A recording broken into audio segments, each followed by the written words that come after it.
She should have kept walking. That's what Clara Wynne had learned to do. Keep moving, don't look back, don't let anyone see the desperation in your eyes. But when that barefoot little girl grabbed her hand outside the diner that had just thrown her out, when those innocent eyes looked up and asked, "Want to meet my daddy?" everything stopped. Clara had been running from a past that wasn't even hers for 3 long years. She'd learned that kindness was a luxury she couldn't afford. Yet here she was, following a child she didn't know toward a ranch she'd never seen, about to discover that sometimes the places we stumble into by accident become the only home we've ever truly known. Stay with me until the end of this story. Hit that like button and comment what city you're watching from so I can see how far Clara's journey travels. The heat that summer could kill a man if he wasn't careful. Clara Wynne had learned that lesson the hard way, walking the sun-scorched roads between towns that all looked the same, tired, suspicious, and eager to send her on her way. Red Hollow was supposed to be different, or maybe she'd just gotten better at lying to herself. The town appeared through the shimmer of heat waves like a mirage, all weathered wood and faded paint, clinging to existence in the middle of nowhere. Clara's boots, worn so thin she could feel every stone through the soles, kicked up small clouds of red dust with each step. Her throat felt like sandpaper. The canteen at her hip had been empty since yesterday. She'd walked 17 miles to get here. 17 miles on the promise that Red Hollow had a boarding house that sometimes took in travelers without asking too many questions. That's all she needed. 1 night, maybe 2, to rest her feet and earn enough doing laundry or mending to buy supplies for the next stretch of road. The main street was nearly empty in the afternoon heat. A few horses stood tied to posts, heads low, tails swishing at flies. An old man sat on a bench outside the general store, hat pulled low over his face. He didn't look up as Clara passed. The diner sat on the corner of Main and Cedar, a sagging structure with a hand-painted sign that read, "Maggie's Place." Through the dusty window, Clara could see people inside. Actual people, sitting at tables, eating real food. Her stomach clenched painfully. When was the last time she'd had a proper meal? 2 days? 3? She pushed open the door. The smell of fried chicken and fresh bread hit her like a physical thing, so overwhelming she had to steady herself against the door frame. Conversations died mid-sentence. Every head turned toward her. Clara had gotten used to this, the stares, the sudden silence, the way people's eyes traveled from her face to her worn clothes to the small bag she carried that held everything she owned in the world. She'd gotten used to it, but that didn't mean it hurt any less. "Help you?" The woman behind the counter was large and red-faced, wiping her hands on a stained apron. Her voice carried no welcome, only wariness. "I'd like some water, please." Clara's voice came out rougher than she intended. "And if you have any work, washing dishes, cleaning, I can pay for a meal that way." The woman's eyes narrowed. She leaned forward slightly, studying Clara's face with an intensity that made Clara want to run. Then her expression changed, shifted into something harder, colder. "You're that woman." It wasn't a question. "From the wanted posters 3 years back, Clara Wynne. Thought you looked familiar." The room temperature seemed to drop despite the oppressive heat outside. Clara felt every eye in the room boring into her back. "I served my time," Clara said quietly. "I'm just passing through." "We don't serve criminals here." The woman's voice rose, making sure everyone could hear. "And we don't have any work for thieves. I suggest you keep on passing through." "I didn't steal anything." The words came out before Clara could stop them, a reflex, a defense she'd repeated so many times it felt hollow even to her own ears. "I was wrongly convicted. If you just, I don't care what you think you did or didn't do." The woman moved from behind the counter, her bulk suddenly intimidating. "The law said you were guilty, and that's good enough for me. Now get out of my establishment before I call the sheriff." Clara's hands trembled, from exhaustion, from thirst, from the crushing weight of being judged for something she'd never done. 3 years. 3 years since she'd been arrested for stealing money from the family she'd worked for as a governess. 3 years since she'd stood in a courtroom and watched 12 men who'd never met her before decide her fate in less than an hour. 3 years since she'd learned that the truth mattered far less than who people wanted to believe. She'd served 18 months in a women's prison, 18 months of hard labor and harder lessons about how the world really worked. When they'd released her, she'd had nothing, no references, no money, no family willing to claim her. just her name on a piece of paper that said "released" and a past that followed her like a shadow she couldn't shake. "I just need water," Clara tried one more time, hating the pleading note that crept into her voice. "I have a few coins." "Out." The woman pointed to the door. "Now." Clara turned, her face burning with humiliation. As she walked back toward the entrance, she heard the whispers starting, the voices discussing her as if she weren't there. Imagine having the nerve to show her face in here. Probably casing the place, looking for what she can steal. Someone should warn the sheriff. The sunlight outside hit her like a slap. Clara stumbled down the 2 wooden steps to the dusty street, blinking against the brightness. Her vision swam slightly, from the heat, from exhaustion, from the familiar despair that threatened to swallow her whole every time this happened. And it happened more often than not. She needed to leave Red Hollow. That much was clear. The boarding house wouldn't take her in now. News traveled fast in small towns. By sunset, everyone would know that Clara Wynne, convicted thief, had dared to walk their streets. She'd be lucky if they just asked her to leave. In some towns, they'd done worse. Clara started walking, heading back toward the edge of town. Maybe she could find a stream before dark, refill her canteen. Maybe there would be another town in 10 or 15 miles, one where nobody recognized her face from those damned posters. Maybe, Miss, wait! The voice was small, high-pitched, and breathless. Clara turned to see a little girl running after her, bare feet slapping against the packed earth. She couldn't have been more than 6 or 7 years old, with wild, honey-colored hair that had partially escaped from 2 braids and a faded blue dress that had been patched multiple times. Her face was round and sunburned, scattered with freckles, and her eyes, deep brown and somehow ancient despite her youth, locked onto Clara with startling intensity. "Miss, you forgot something!" The girl held out her hand, and Clara saw she was holding something wrapped in a checkered cloth. "I didn't," Clara started to say, but the girl was already pushing the bundle into her hands.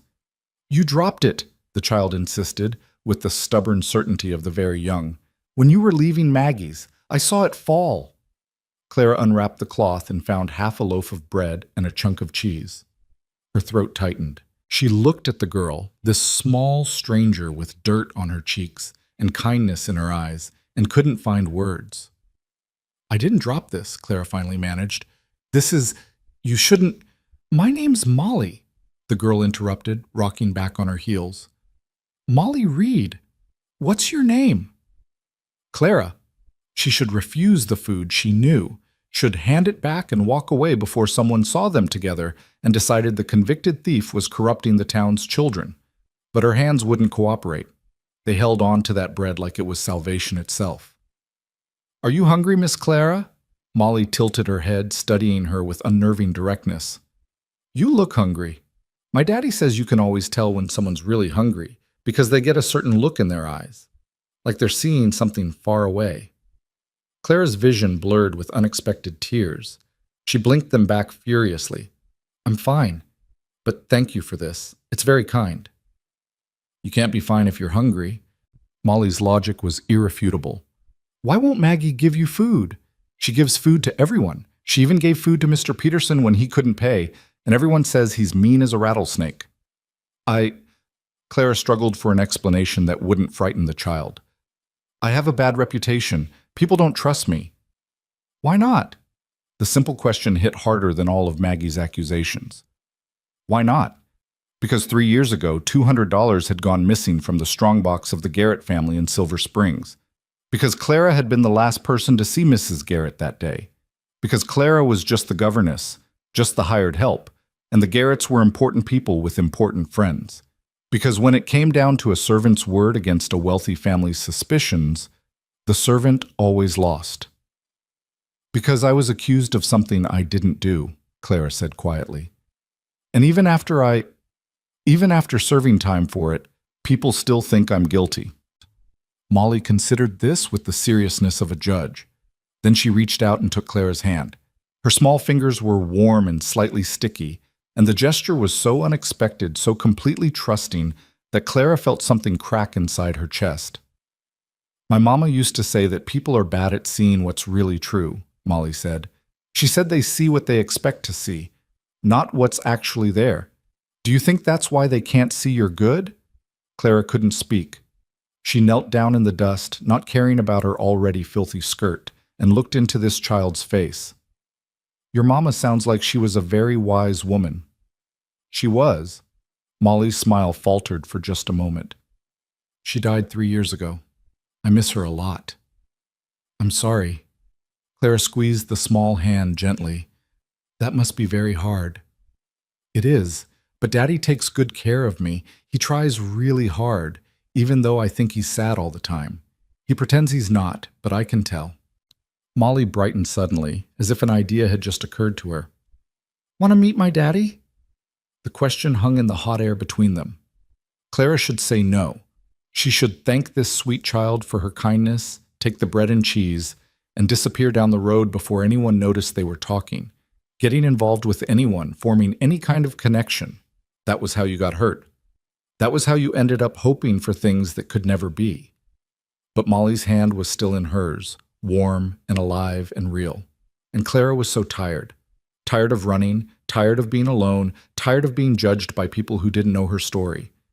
What would it hurt to meet this child's father, thank him for raising such a kind-hearted daughter, and then move on?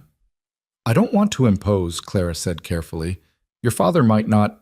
He won't mind. He likes meeting people. And our ranch is only about a mile from here. You could rest in the shade, get some water from the pump. Please? Molly's eyes widened with hope. I never get to meet new people. Everyone in town is old and boring. Despite everything, Clara felt a smile tug at her lips. I'm probably old and boring too. You're not. You're interesting. You've been places. I can tell. Molly started pulling gently on Clara's hand. Come on, just for a little while. You can have real water, not just from the trough like the horses. Clara looked back at the town of Red Hollow, at the dusty street and the closed doors and the people who'd already decided who she was. Then she looked at Molly, at this unexpected light in the darkness of her afternoon. All right, she heard herself say, just for a little while. Molly's face lit up like Christmas morning. Really? Oh, you're going to love our place. Well, it's not fancy or anything, but Daddy keeps it nice. And we have chickens. Do you like chickens? I have a favorite one named Butterscotch because she's yellow. The girl started walking, still holding Clara's hand, chattering away about chickens and ranch life and how she was learning to read from an old primer her mother had used. Clara followed, the bread and cheese clutched in her other hand, wondering what in heaven's name she was doing. The road out of Red Hollow was rough and winding, cutting through scrubland dotted with sage and the occasional twisted pine. The heat pressed down like a physical weight, but Molly seemed unbothered, skipping ahead and then circling back, pointing out landmarks and telling stories with the inexhaustible energy of childhood. That's where I found a snakeskin last month, the biggest one ever. And over there, that's where the wild horses sometimes come down to drink from the creek. Daddy says we're lucky to have water on our land because lots of ranches don't. The creek comes down from the mountains and it runs all year, even when it doesn't rain much. Clara let the words wash over her, grateful for the distraction from her own spiraling thoughts. What would she say to this man when she met him? How would she explain why a strange woman had followed his daughter home like a stray dog? Would he recognize her face, know her history? Does he come into town often? Clara asked, trying to sound casual. Not really. He likes the ranch better. He says town people talk too much and work too little. Molly grinned. But he goes to church on Sundays sometimes, and he gets supplies from Mr. Henderson's store. Mr. Henderson doesn't gossip like the others. Daddy likes that. They crested a small hill, and suddenly the land opened up before them. A valley stretched out below, green in a way Clara hadn't seen since leaving the last town. She could see the glint of water cutting through the center, the creek Molly had mentioned. And there, nestled against the far side of the valley, was a ranch. It wasn't large or impressive, but it was well maintained, a 2-story house with a wide porch, painted white with dark green shutters, a barn that looked sturdy and relatively new, a chicken coop, a small stable, fenced pastures where a few horses grazed, clotheslines strung between posts, laundry moving gently in the breeze Clara couldn't feel from this distance.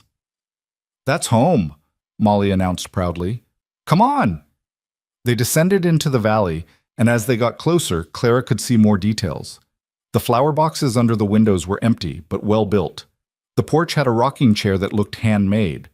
Everything spoke of careful attention, of someone who took pride in their property even if they lived alone with a small child. As they approached the house, a man emerged from the barn, wiping his hands on his pants. He was tall and lean, with dark hair that needed cutting and a face weathered by sun and wind. He wore simple work clothes, a faded shirt with the sleeves rolled up, brown pants, worn boots. When he saw them approaching, his expression shifted from neutral to confused to concerned in rapid succession. "Molly, what?"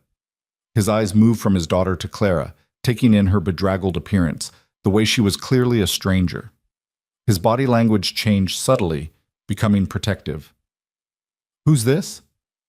"Daddy, this is Miss Clara. She came from town and she was hungry and nobody would help her, so I invited her to meet you. She's nice, I can tell."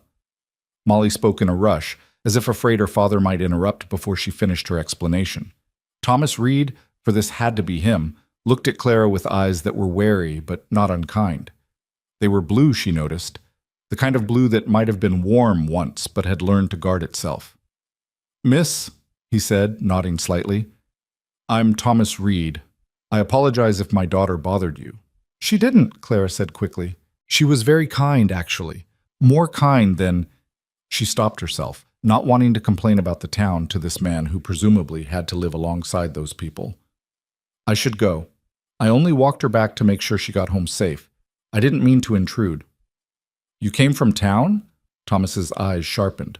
"On foot?" "Yes, I was passing through." "In this heat?"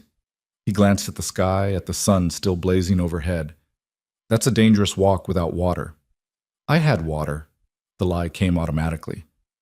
"I'm fine, really. Thank you for your concern, Mr. Reed." Clara started to turn away, but Molly's hand tightened on hers. "Daddy, she needs water, real water, and maybe she could rest in the shade for a bit, please?" Molly looked up at her father with an expression that clearly said she would not take no for an answer. Thomas studied his daughter's face, then looked back at Clara. His expression was unreadable. "The pump's around the side of the house," he said finally. "You're welcome to drink your fill, and there's shade on the porch if you need to rest before you head out again."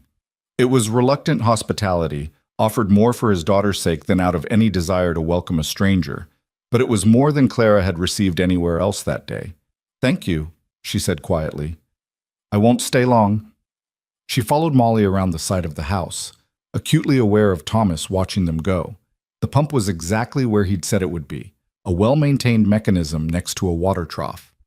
Molly worked the handle while Clara cupped her hands, and when the water finally came, it was cold and clear and tasted like salvation. She drank until her stomach hurt, until the desperate thirst that had been her companion for miles finally eased. Then she splashed water on her face and neck, feeling human again for the first time since morning. "Better?" Molly asked, grinning. "Much better. Thank you, Molly, for everything." Clara straightened, preparing to make her exit before she overstayed the grudging welcome. But Molly had other ideas. "You should see the chickens! Come on, they're really funny, Butterscotch especially. She doesn't like the rooster and she pecks at him when he gets bossy." Before Clara could protest, she found herself being pulled toward the chicken coop. And somehow, standing in the shade watching a yellow hen terrorize a rooster twice her size while Molly narrated the ongoing drama, Clara felt something she hadn't felt in years. Lightness. Just for a moment, just for a breath, the weight of her past and her uncertain future lifted. She didn't notice Thomas approaching until he spoke. "She likes you." Clara turned, startled. Thomas stood a few feet away, his expression still guarded but less hostile than before. "She's a wonderful child," Clara said honestly. "You should be very proud." "I am." Something softened in his face when he looked at his daughter. She doesn't usually take to strangers. After her mother died, she got real quiet for a long time. Didn't talk to anyone outside our property for almost a year. So if she brought you all the way out here, she must have seen something in you worth knowing. The words hit Clara harder than they should have. Worth knowing. When was the last time anyone had looked at her and seen something worth knowing? "I should go," Clara said again, but her feet didn't move. "I don't want to impose on your hospitality." "Where are you headed?" The question was simple, but Clara had no good answer. Where was she headed? To the next town, and the one after that, and the one after that? To nowhere in particular, and everywhere all at once? North, she said vaguely. There might be work in some of the mining towns. Thomas nodded slowly. Then, you look like you haven't eaten in a while. Clara's pride wanted her to deny it, but her growling stomach betrayed her. She'd eaten the bread and cheese while walking, but it hadn't been enough to erase the hollow feeling of real hunger. I'm managing, she said instead. Molly, Thomas called to his daughter. Go inside and set an extra plate for supper and wash up. You're covered in dust. Really, Mr. Reed, that's not necessary. It's nearly dark, Thomas interrupted, looking at the sky. And storms roll through these parts fast this time of year. You can eat, rest a bit, and head out in the morning when it's cooler. Safer that way. Clara stared at him, trying to understand this grudging kindness from a man who clearly wasn't comfortable with strangers. Why would you do that? Thomas was quiet for a long moment. When he finally spoke, his voice was low. My wife used to say that we're all just one bad day away from needing mercy. I figure if someone shows up at my door in need, I can spare a meal and a night's shelter. It's the decent thing to do. But you don't know me. I could be a lot of things, Thomas agreed. But my daughter trusts you, and Molly's got better instincts about people than most adults I know. So, one night, then you can be on your way. It wasn't warm. It wasn't even particularly friendly. But it was offered honestly, and right then, that meant everything. Thank you, Clara whispered. You have no idea what this means. Thomas nodded once, then turned back toward the barn. Supper's at sundown. Make yourself useful if you want. There's always work to be done on a ranch. And just like that, Clara found herself standing in the yard of the Reed Ranch, watching a little girl chase chickens and a widower disappear into his barn, wondering how a single question, "Want to meet my daddy?" had led her to this moment, to this fragile possibility of something she'd thought she'd lost forever. Refuge, however temporary it might be. The sun began its descent toward the horizon, painting the sky in shades of orange and gold. Clara looked at the house, at the barn, at the valley spread out before her. Tomorrow she would leave. Tomorrow she would go back to being a woman without a place in the world. But tonight she would accept this gift of mercy from strangers who owed her nothing. Tonight she would let herself imagine that belonging was possible, even if only for a few hours. The screen door opened and Molly's head popped out. Miss Clara, come help me set the table, and you can tell me about all the places you've been. Clara smiled, a real smile, the first one all day, and walked toward the house. Behind her, the first rumble of distant thunder rolled across the valley. Storms were coming. She had no idea how right she was. The storm broke just as they sat down to eat, rain hammering against the windows with a violence that made the glass shudder in its frames. Clara had helped Molly set the table. Simple wooden plates, mismatched utensils, cups that had once been part of a nicer set, but now stood alone, survivors of whatever had broken the others. The kitchen was clean but sparse, functional rather than comfortable. Everything spoke of a man doing his best with limited resources and even more limited time. Thomas had made stew, thick with vegetables and chunks of beef that had simmered all day. The smell alone made Clara's mouth water. He served it without ceremony, ladling generous portions into each bowl, then cutting thick slices from a loaf of bread that looked store-bought but was still better than anything Clara had eaten in weeks. We say grace first, Molly announced, reaching for Clara's hand on one side and her father's on the other. Clara's stomach twisted with discomfort. She'd spent 18 months in prison listening to chaplains talk about redemption and forgiveness, while the system that imprisoned her saw neither. She'd stopped believing in the comfort of ritual, in the idea that words spoken over food could make any real difference in a world that ran on cruelty and chance. But she bowed her head anyway, not wanting to disrespect this family's traditions in their own home. Thomas's grace was brief and matter-of-fact. For this food and this shelter and this day that we made it through, we're grateful. Amen. It wasn't flowery or elaborate, just a simple acknowledgement of survival. Somehow, that made it more bearable. Amen, Molly echoed, then immediately grabbed her spoon. Can Miss Clara tell us about her travels while we eat? Please, Daddy? Thomas glanced at Clara, his expression unreadable.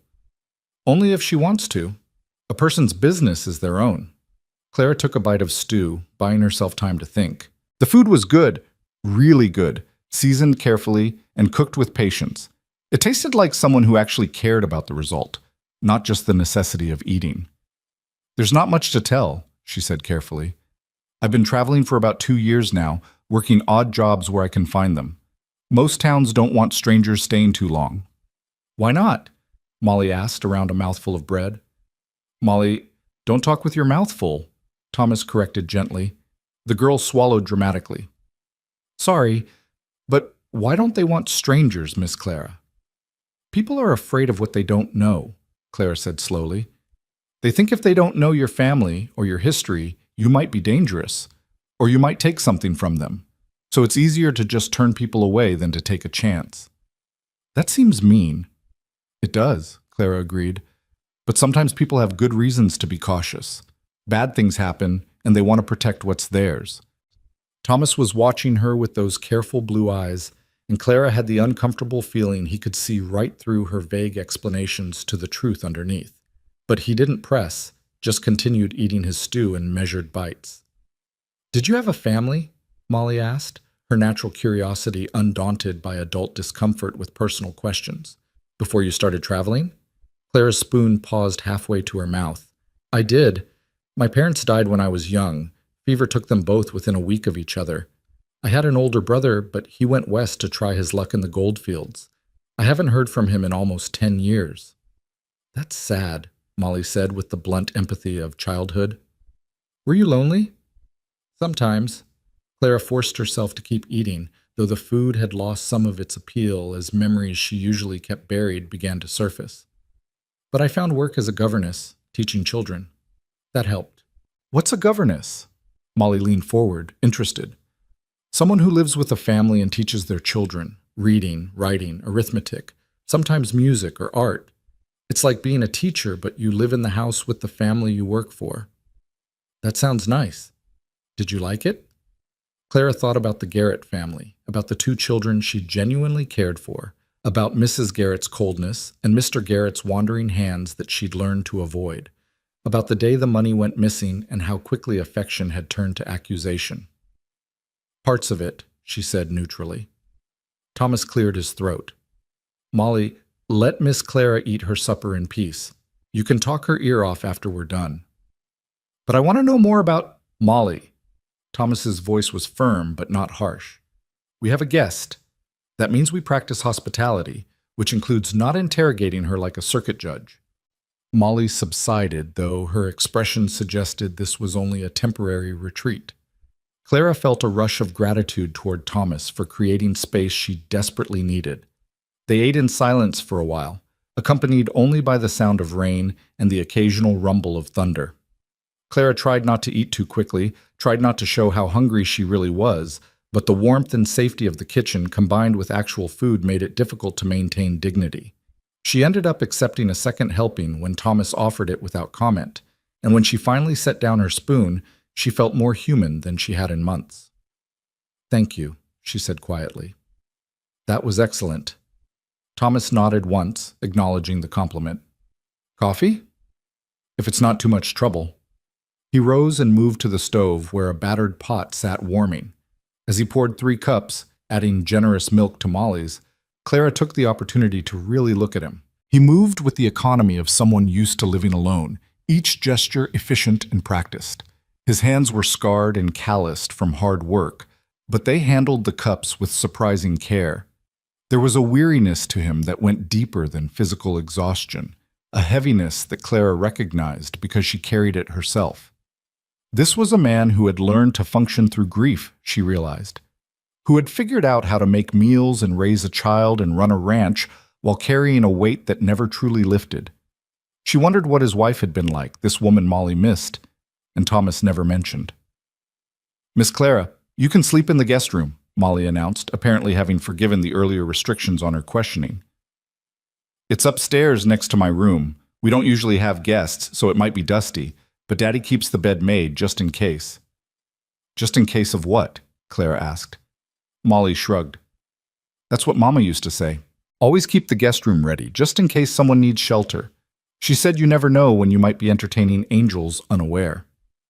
Thomas's jaw tightened almost imperceptibly, and Clara sensed she'd stumbled onto painful ground, his wife's words still echoing in this house 3 years after her death. "That's very kind," Clara said carefully, "but I don't want to impose more than necessary. I can sleep in the barn if—" "Guest room's already made up," Thomas interrupted, his tone leaving no room for argument. "Storm's getting worse. You'll stay inside." As if to emphasize his point, a particularly vicious crack of thunder shook the house, followed by a flash of lightning that briefly turned the kitchen as bright as day. Molly jumped slightly, then tried to pretend she hadn't. "I'm not scared," she declared. "Storms don't bother me." "Of course not," Clara said gravely. "You're very brave." Mama used to say storms were just the sky cleaning itself, getting rid of all the dust and heat so things could grow fresh and new. Molly traced patterns on the table with her finger. "Do you think that's true, Miss Clara?" Clara thought about the storms in her own life, the accusations, the trial, the prison, the endless wandering. Had any of it cleaned anything? Had any of it led to fresh growth? Or had it just been destruction for destruction's sake? "I think sometimes things need to be washed away before new things can grow," she said slowly. "But I also think storms can be hard to live through, even if they serve a purpose." Molly considered this with her usual seriousness. Then she yawned, a jaw-cracking yawn that she tried unsuccessfully to hide behind her hand. "Bedtime?" Thomas said, standing. "Go wash up and put on your nightgown. I'll be up in a few minutes to check on you." "But I want to talk to Miss Clara more." "Tomorrow. If the storm's passed, you can show her around the ranch before she leaves. But right now, it's bedtime." Molly looked like she wanted to argue, but something in her father's expression stopped her. Instead, she turned to Clara. "Will you be here in the morning? Promise?" The question carried more weight than it should have. Claire could see Thomas tense slightly, waiting for her answer. They both knew she'd planned to leave at first light, to thank them for their hospitality and disappear back into the anonymity of the road. But looking into Molly's hopeful face, Clara found herself nodding. "I promise. I'll be here when you wake up." Molly's smile could have lit the whole valley. "Good. I have so much to show you. Good night, Miss Clara. Good night, Daddy." She bounded out of the kitchen and up the stairs, her footsteps thundering overhead. Thomas listened until he heard the sound of water running in the washroom, then began clearing the table. "You don't have to promise her things," he said quietly, his back to Clara as he scraped plates into a bucket for the chickens. "She'll be disappointed when you're gone, but she'll understand. She knows people leave." The words stung more than they should have. "I wasn't planning to. I will leave. Soon. But I can stay long enough to say goodbye properly. She deserves that much." Thomas turned, studying her face with those two perceptive eyes. "What are you running from?" Clara's breath caught. "I'm not running from anything. Everyone who walks the roads like you do is running from something or toward something, usually from." He set the plates in the basin, then turned to face her fully. "And before you came into my house and sat at my table and made promises to my daughter, I should have asked, so I'm asking now. What did you do?" The question was direct enough to be uncomfortable but not hostile. Thomas Reed, Clara realized, was the kind of man who needed to know the truth before he could decide what to do with it. She could lie. She'd gotten good at lying, at giving partial truths that satisfied curiosity without revealing anything real. But something about this kitchen, this storm, this quiet man who had offered shelter when he didn't have to, it demanded honesty. "I was a governess in Silver Springs, about 80 miles east of here," Clara said, her voice steady, despite the way her hands trembled in her lap. 3 years ago, money went missing from the family's strongbox. $200. They accused me of taking it." "Did you?" "No." The word came out harder than she intended. "I didn't steal anything, but I was the last person seen near the study where the strongbox was kept, and when they searched my room, they found $20 hidden in my trunk, money I'd been saving from my wages, but they said it proved I was a thief. My word against theirs. The jury believed them." Thomas was quiet, his expression unreadable. Clara forced herself to continue. "I served 18 months. When I got out, I tried to go back to teaching, but no one would hire me. Tried to find any work at all, but my name had been in the papers. Everyone knew. So I started traveling, taking work where I could find it, moving on when people recognized me. She met his eyes, refusing to look away. That's who you invited into your home. A convicted thief. I understand if you want me to leave now, storm or no storm. The silence stretched out between them, filled only by rain and distant thunder. Clara waited for the judgment, the coldness, the order to get out. She'd seen it enough times to know what came next. But Thomas surprised her. You didn't take that money, he said quietly. It wasn't a question. Clara blinked. I just told you. I heard what you told me. I'm saying I don't think you took it. He leaned against the counter, arms crossed. I've known actual thieves. They don't look like you. They don't carry themselves the way you do. And they sure as hell don't follow little girls home just to make sure they're safe. You don't know me, Clara whispered. You can't possibly. I know enough. I know my daughter's instincts, and she saw something good in you. I know you are more concerned about imposing on my hospitality than about where your next meal would come from. I know you promised to stay for breakfast, even though it'll make leaving harder. He paused. And I know what it looks like when someone's been judged unfairly. The law isn't always just, Miss Wynne. Sometimes it's just convenient. The use of her last name startled her. She hadn't told him her full name. He must have heard it in town, or remembered it from old wanted posters. But there was no accusation in his voice, just a weary acknowledgement of harsh truths. Why would you believe me? Clara asked, genuinely confused. Everyone else, I told you. My wife used to say we're all one bad day away from needing mercy.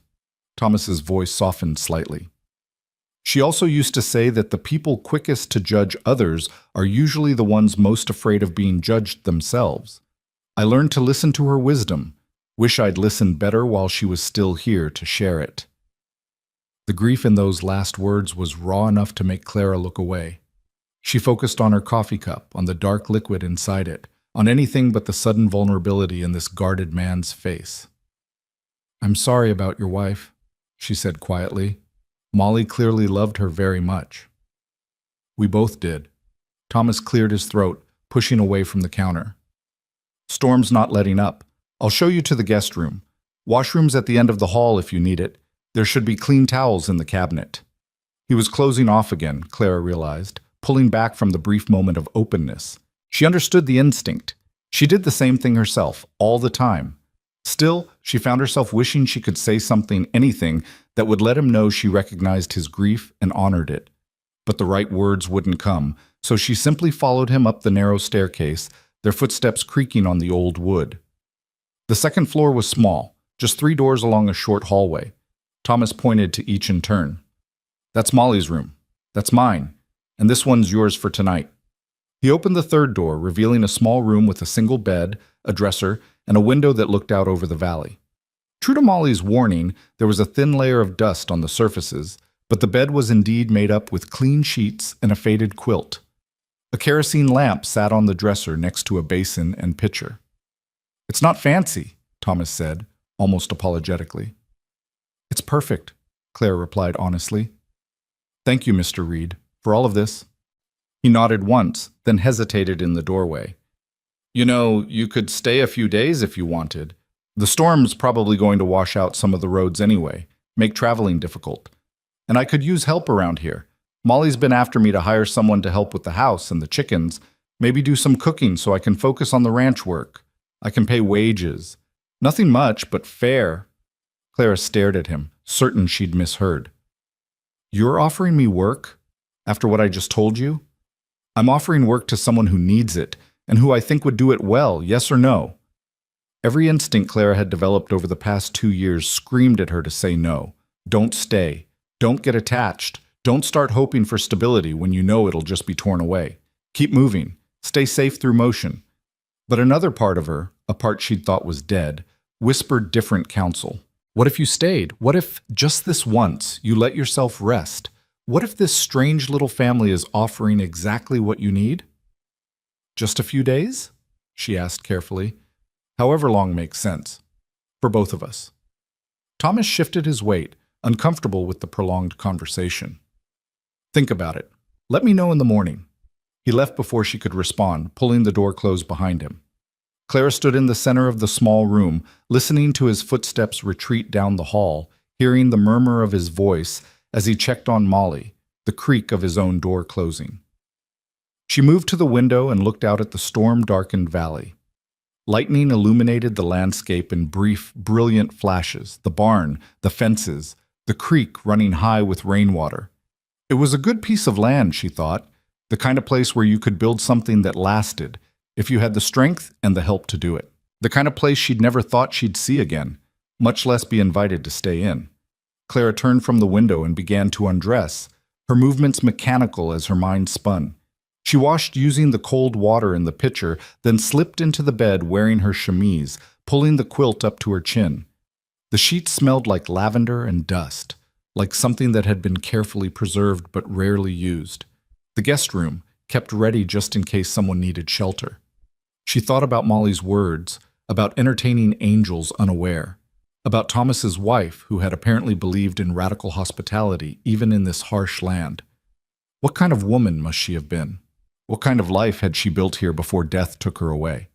Clara closed her eyes, exhausted but unable to sleep, listening to the storm rage outside.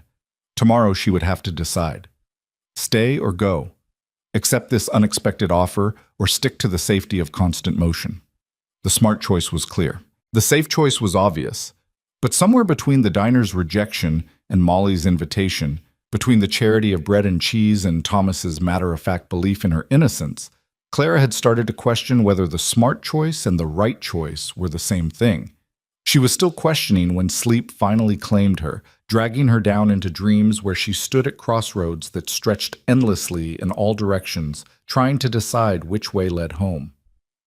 Morning came slowly, the storm having exhausted itself sometime in the darkest hours before dawn. Clara woke to unfamiliar sounds, roosters crowing, the low of cattle, footsteps in the kitchen below.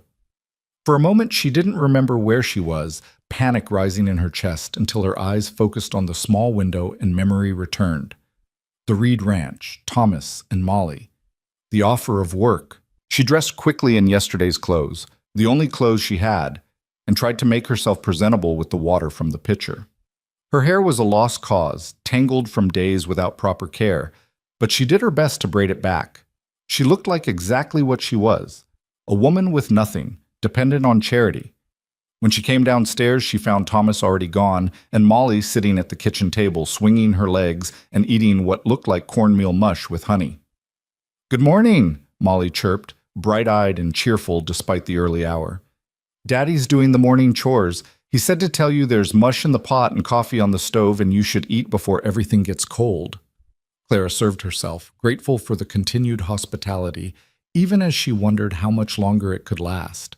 She sat across from Molly, who immediately launched into an enthusiastic description of everything they would do today now that the storm had passed. "First, I'll show you all the chickens. Not just Butterscotch, but all of them. They all have personalities, you know. And then the horses. We have 3 horses, and they're all really smart. And then maybe we can go down to the creek if Daddy says it's safe after the rain. And then—" "Molly," Clara interrupted gently, "I might not be here for all of that. I was planning to leave this morning." Molly's face fell so dramatically that Clara felt like she'd kicked a puppy. "But you promised you'd be here when I woke up." "And I am. I kept my promise. But I have to keep traveling, sweetheart. I can't stay in one place too long." "Why not?" The simple question deserved a simple answer, but Clara didn't have one. "Because people always find out who I am. Because I can't risk getting comfortable. Because I'm afraid of hoping for something permanent and losing it again." None of those felt appropriate to share with a 7-year-old. "Because that's just how things are right now," she said instead. Molly's expression shifted from disappointed to determined. "Did Daddy offer you the job?" Clara blinked, surprised. "How did you know about that?" "I heard you talking last night. I wasn't spying," Molly added quickly. "I just couldn't sleep because of the thunder, and I came out to ask Daddy to check for monsters under my bed, and I heard him say you could stay and work here." She leaned forward intensely. "Are you going to say yes?"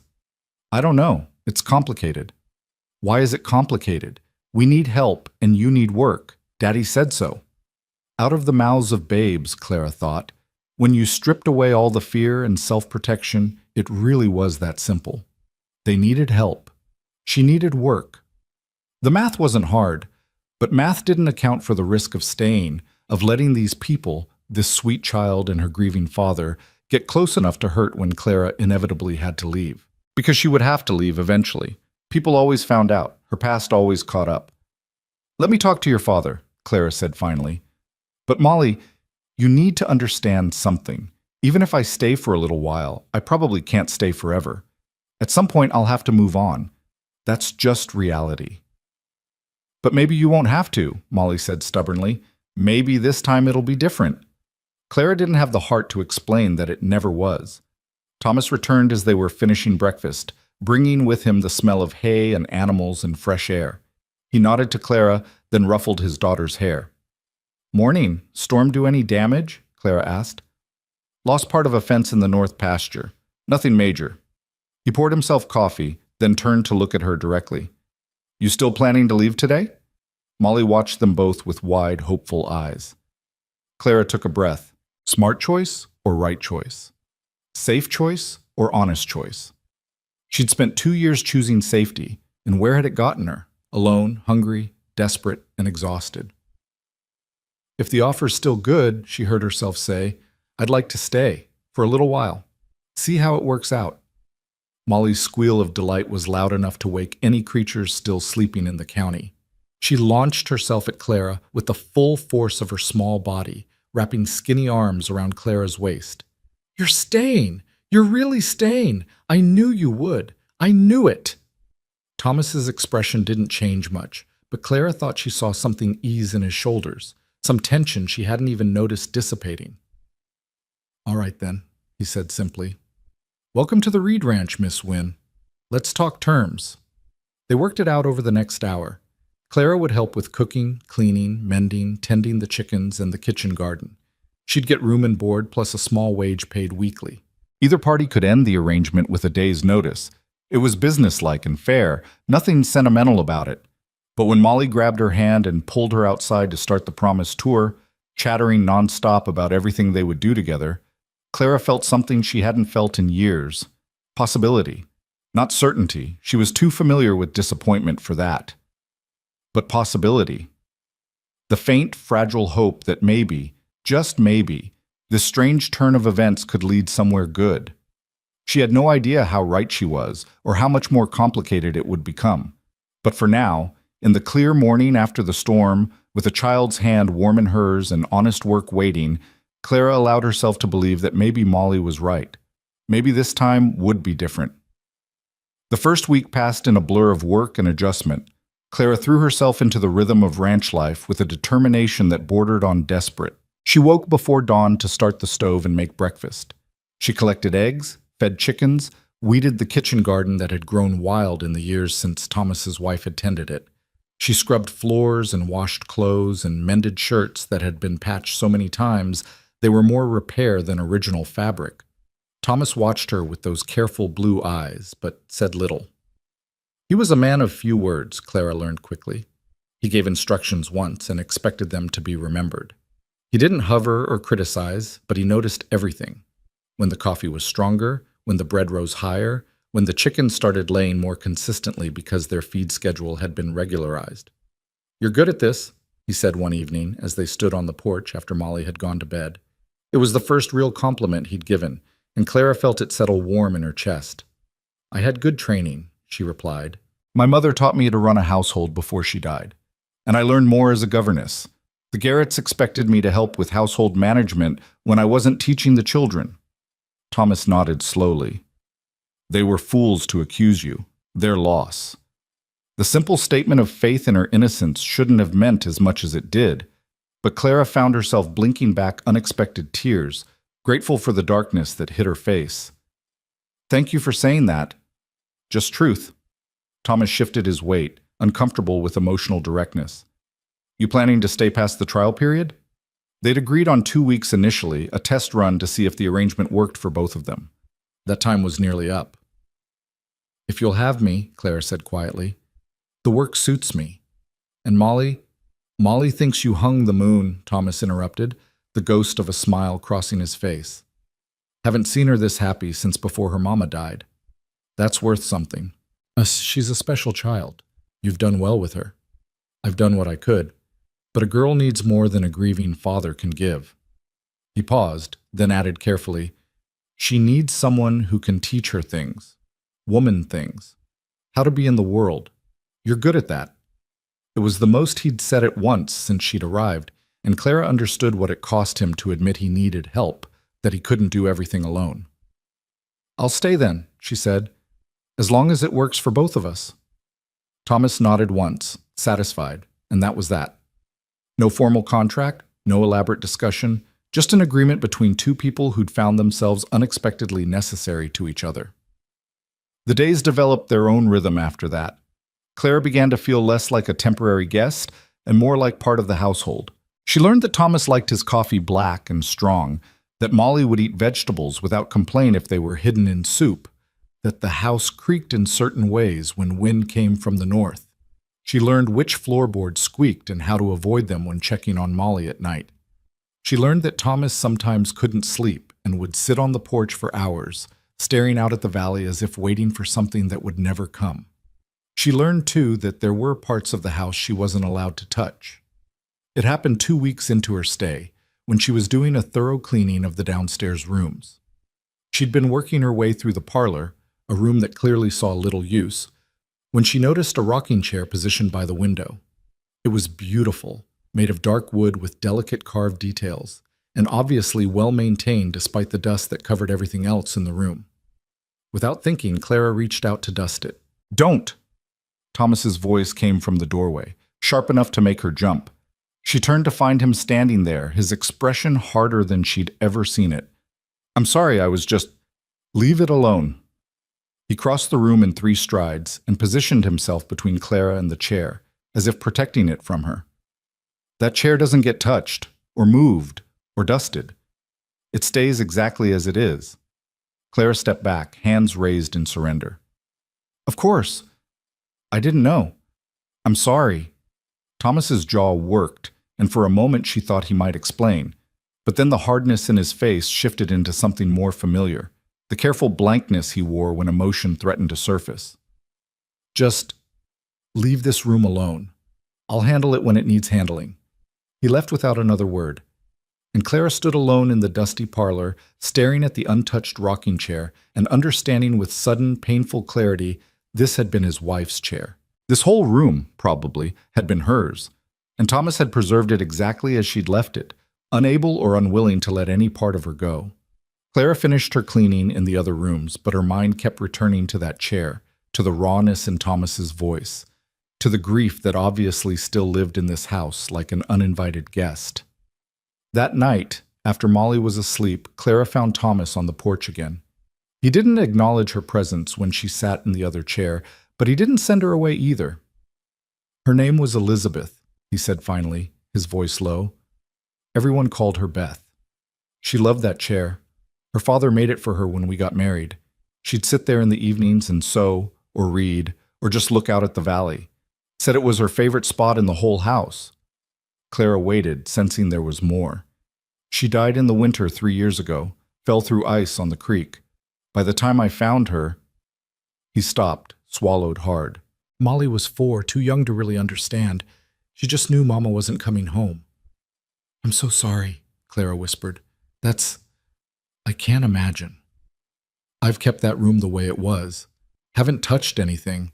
Keep thinking someday I'll be ready to pack it up, to move on. But every time I try, I just can't." He turned to look at her, his eyes shadowed in the darkness. "Does that make me weak?" "No," Clara said firmly. "It makes you human. Love doesn't die just because the person does. You carry it forward, and sometimes that means keeping spaces sacred to their memory." Thomas was quiet for a long moment. Then, "Beth would have liked you. She had a thing about helping people who needed it, who'd been treated unfairly. She'd have brought you home herself if she'd seen you in that diner." The compliment settled warm in Clara's chest. "I wish I could have known her." "Me too. She'd know what to do about all this." He gestured vaguely at the house, at the valley, at the complicated situation they'd found themselves in. She always knew what to do. I'm just making it up as I go. From where I'm standing, you're doing a good job. Thomas huffed something that might have been a laugh. You're kind to say so, but I know my limitations. I can run a ranch and raise a daughter, but I can't do everything. That's why I needed help, why I needed you. The admission cost him something. Clara could hear it in his voice. Thomas Reed was a man who'd learned to stand alone, who'd survived by not needing anyone. Acknowledging that he needed help was a vulnerability he didn't wear comfortably. I'm glad I stayed, Clara said quietly. I almost didn't. I almost left that first morning. Why didn't you? Molly, and you, and the fact that running hasn't actually solved any of my problems. It's just made them easier to ignore. She paused. Also, this is the first place in 2 years that's felt anything like home. Thomas nodded slowly, understanding. They sat in companionable silence after that, listening to night sounds, crickets, distant cattle, the rustle of wind through grass. It wasn't uncomfortable, this silence. It was the kind of quiet that existed between people who'd started to trust each other, who didn't need words to fill every moment. Eventually, Thomas rose, stretching stiff muscles. I'm glad you stayed too, he said simply. Good night, Miss Wynne. Clara, you can call me Clara. He paused, considering. Clara, then. Good night. Good night, Thomas. She heard his sharp intake of breath at the use of his first name, saw the slight smile that crossed his face before he turned away. It felt like something had shifted between them, some invisible line crossed. They weren't quite friends yet. Too much remained unspoken, too many walls still stood. But they were something more than employer and employee now. They were two people who'd been broken by life, trying to figure out how to build something new from the pieces that remained. Clara sat on the porch long after Thomas had gone inside, looking out at the valley under its blanket of stars. Somewhere out there, her past waited. The accusations, the conviction, the judgment of people who didn't know her. It would catch up eventually, it always did. But for now, for tonight, she allowed herself to simply be here. To be Clara, who cooked and cleaned and made a little girl laugh. To be part of something larger than her own survival. To be, however temporarily, home. She had no idea that in a dusty barn loft, hidden among old tools and forgotten equipment, a journal waited to be discovered. A journal that would crack open secrets best left buried, and transform her temporary refuge into something far more dangerous than she'd ever imagined. But that discovery was still weeks away. For now, Clara simply went to bed, fell asleep in clean sheets in a house that smelled like family, and dreamed of futures that might actually be possible. The journal found Clara rather than the other way around. It was a Tuesday morning 6 weeks after her arrival, the kind of late summer day where heat built slowly and promised to be merciless by afternoon. Thomas had asked her to organize the barn loft, a task he'd been putting off for months, maybe years. The loft had become a catch-all for broken equipment, old furniture, and the accumulated debris of a life that had been interrupted by tragedy and never quite resumed its normal course. Clara had been grateful for the project. It gave her something concrete to do, something with a clear beginning and end. She'd been feeling restless lately, aware that she'd been at the ranch for almost 2 months and had yet to encounter any of the problems that usually drove her away. No suspicious looks from neighbors. No questions about her past. No sudden recognition that led to whispers and accusations. It was almost too good, and that made her nervous. In Clara's experience, peace never lasted. She'd been moving an old trunk, surprisingly heavy for its size, when it caught on something and tipped, spilling its contents across the loft floor. Blankets mostly, and some old clothes that moths had gotten to. But wedged in the corner of the trunk, wrapped in oilcloth as if someone had meant to protect it, was a leather-bound book. Clara picked it up carefully, brushing dust from the cover. There was no title, no name, just plain brown leather worn soft with handling. She shouldn't open it. She knew that instinctively. This was private, someone's personal writing, and she had no right to intrude. But her fingers were already working at the oilcloth, already opening the cover to the first page. And there, in careful, feminine handwriting, she read, "This journal belongs to Elizabeth Margaret Reed. If found, please return to the ranch on Cedar Valley Road. Private and personal. Do not read." Clara should have closed it immediately. Should have taken it straight to Thomas and explained where she'd found it. Should have respected the dead woman's privacy. Instead, she turned to the next page. The early entries were mundane, notes about household expenses, recipes, observations about Molly's development. Elizabeth had been a thoughtful writer, her words measured and precise. She recorded the small details of ranch life with an attention that suggested she found meaning in the everyday. Clara found herself drawn into this woman's world, understanding for the first time what Thomas had lost. Then the tone changed. It was subtle at first, easy to miss if you weren't paying attention. But Clara had learned to read between lines, to catch the things people didn't quite say. And what Elizabeth wasn't quite saying was that she was afraid. March 15th, 1884. Thomas went to town today for supplies. While he was gone, a man came to the ranch. He said he was surveying for the county, but he asked strange questions about our water rights and how long we'd owned the land. He made me uncomfortable, though I couldn't say exactly why. I didn't mention it to Thomas when he returned. He has enough to worry about. Clara's pulse quickened. She flipped forward, scanning entries. April 2nd, 1884. The same man came back. This time he brought another man with him, older, well-dressed, carrying papers.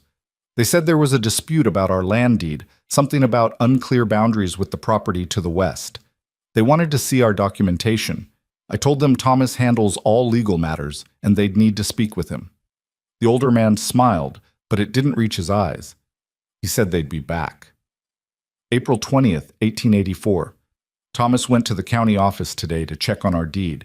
He came home troubled but wouldn't tell me why. When I pressed, he said it was nothing, just a clerical error that needed fixing. But I saw his hands shaking when he poured his coffee. Thomas never shakes. Clara's mouth went dry.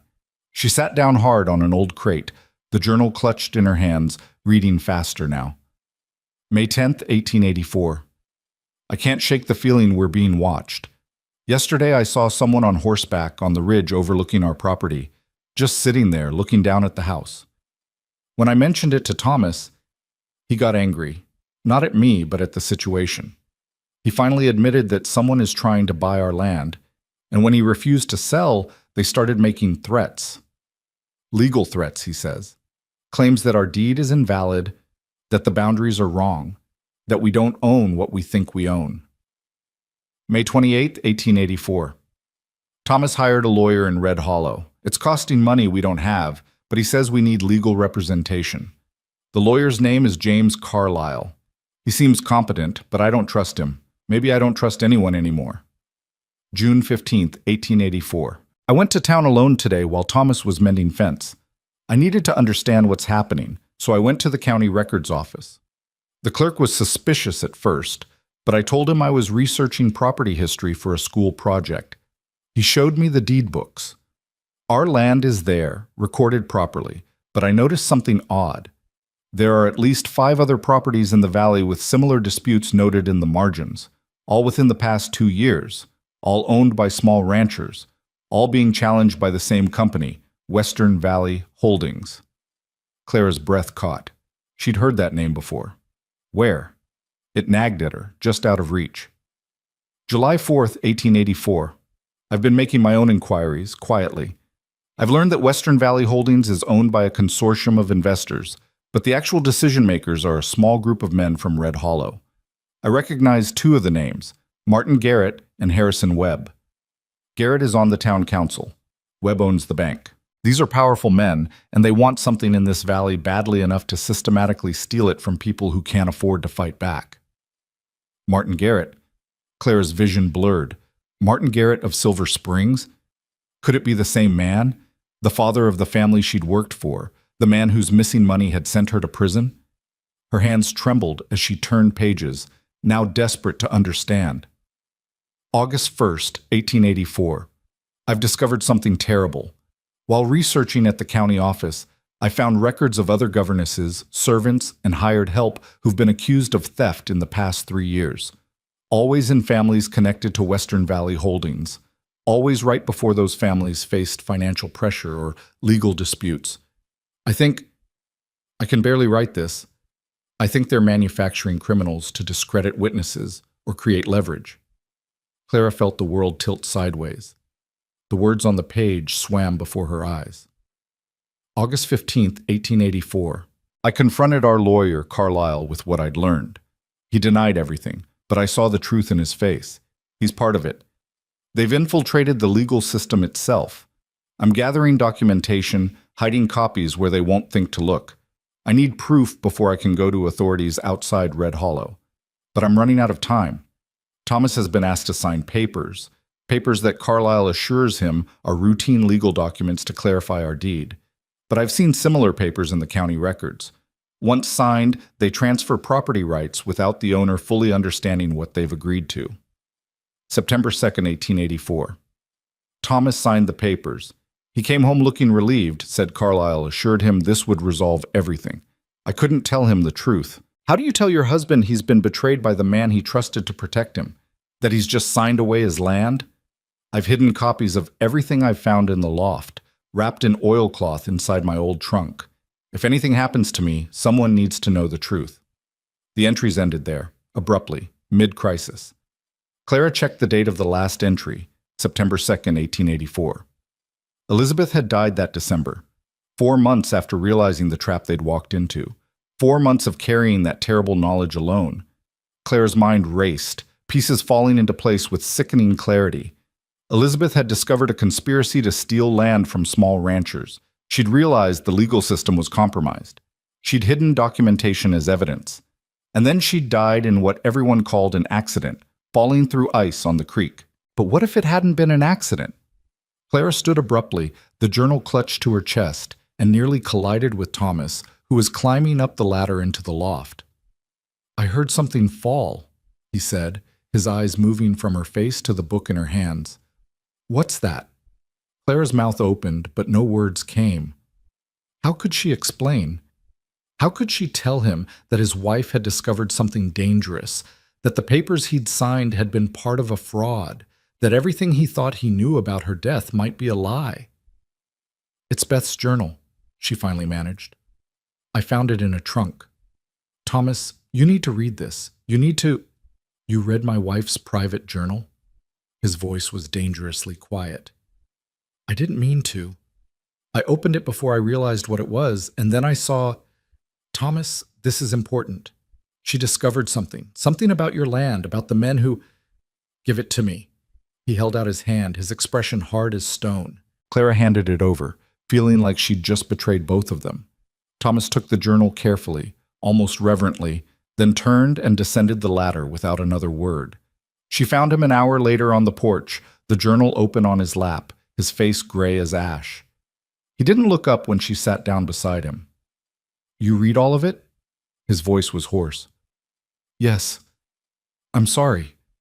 I should have stopped, but once I started, I couldn't. She knew. Thomas's hands tightened on the journal. She knew what they'd done, and she never told me. She tried to protect me, and it killed her. You don't know that. The ice... She was terrified of that creek, Thomas interrupted. Wouldn't go near it in winter. Said the ice was too unpredictable. I always thought she was being overly cautious, but she never went down there alone when it was frozen. Never. He turned to look at Clara, and his eyes were haunted. Someone made sure she went down there that day. Someone who knew she'd found out too much. The words hung between them, heavy with implication. Murder. That's what he was suggesting, that his wife had been murdered to silence her. The papers you signed, Clara said carefully. Do you still have copies? Carlyle kept all the originals, said it was standard practice. Thomas laughed bitterly. I trusted him. Beth tried to tell me something was wrong that night, tried to get me to wait before signing, but I was so sure she was just being worried for nothing. I told her Carlyle knew what he was doing, that I trusted him. His voice broke. I signed away our land because I was too proud to listen to my wife's instincts. Clara reached out, almost touching his arm, then stopped. You didn't know. How could you have known? She knew. That's what kills me. She figured it out, and I was too blind to see what was right in front of me. He closed the journal with shaking hands. Western Valley Holdings, Martin Garrett, Harrison Webb. These are the men who come to church on Sundays and serve on town councils.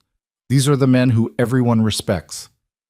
Elizabeth mentioned documentation, Claire said quietly. She said she hid copies in the loft. We should look, Thomas corrected. If there's evidence up there, we need to find it, together. They climbed back up to the loft, this time working side by side, carefully unpacking the trunk where Clara had found the journal. Beneath the blankets and moth-eaten clothes, wrapped in multiple layers of oilcloth, they found a leather portfolio tied with string. Thomas's hands shook as he untied it. Inside were documents, copies of deeds, legal filings, correspondence. Elizabeth had been meticulous, organizing everything by property, dating each document, making notes in the margins in her careful handwriting. And there, near the bottom of the stack, Clara saw her own name. Her breath stopped. She pulled the document free, her vision narrowing to the words on the page. It was a legal complaint filed against her in Silver Springs, dated 3 years earlier. The signature at the bottom authorized her arrest for theft. Thomas Reed, acting as deputy legal representative for Martin Garrett. The world seemed to tilt and spin. Clara looked at Thomas, who was staring at the document with an expression of dawning horror. "That's not my signature," he said immediately. "I never signed anything for Martin Garrett. I've never even met the man." But it looked like his signature. Clara had seen him sign receipts and notes dozens of times over the past weeks. The handwriting was close enough to be convincing to anyone who didn't know better. "They forged it," Clara whispered. "They forged your signature to authorize my arrest. But why? What did I have to do with any of this?" Thomas was flipping through other documents now, his face growing paler with each page. "Here," he said hoarsely, "your family. Wynn. There's a property deed here for land in Silver Springs, owned by Robert and Catherine Wynn. Your parents?" Clara took the document with numb fingers. Yes. That was her parents' land. The small farm where she'd grown up, where they'd died when she was 17. Her brother had inherited it, then sold it before heading west to the goldfields. He'd sent her half the proceeds, enough to pay for a year at a teaching college, to start her new life as a governess. Or that's what he'd told her. "The sale date," Thomas said quietly. "Look at the sale date." Clara's eyes found the date. April 1883. 6 months before her brother had supposedly sold the property. And the buyer, Western Valley Holdings. "They stole your family's land," Thomas said, "just like they stole mine. And when you became a governess for the Garrett family, I became a liability," Clara finished, understanding flooding through her with sickening clarity. "I must have seen something or heard something, or maybe they just wanted insurance in case the Wynns ever came back asking questions. So they manufactured a theft charge, got me convicted and sent away. Made sure I'd never be credible if I tried to tell anyone what really happened." Thomas was shaking his head slowly, disbelief and rage warring on his face. "This is bigger than I thought. This isn't just about my ranch. They've been doing this systematically for years, stealing land, destroying lives, corrupting the legal system to cover their tracks." Clara thought of all the nights she'd lain awake in prison, trying to understand why the Garretts had turned on her so viciously. She'd been a good governess. The children had loved her. Mrs. Garrett had been cold but fair, and then suddenly she was a thief, a criminal, someone to be locked away and forgotten. It had never been about the money. It had been about silencing her, about making sure she could never be a credible witness to whatever the Garretts were involved in. "What do we do?" Clara asked, her voice barely above a whisper. Thomas stood, the portfolio clutched in his hands, his jaw set with determination. "We expose them. We take this evidence to authorities outside Red Hollow, people who aren't on Garrett and Webb's payroll. We tell the truth about what they've done." "They killed Elizabeth to keep her quiet," Clara said. "They sent me to prison. These are powerful men, Thomas. They won't just let us walk into a sheriff's office and destroy everything they built. So we do nothing?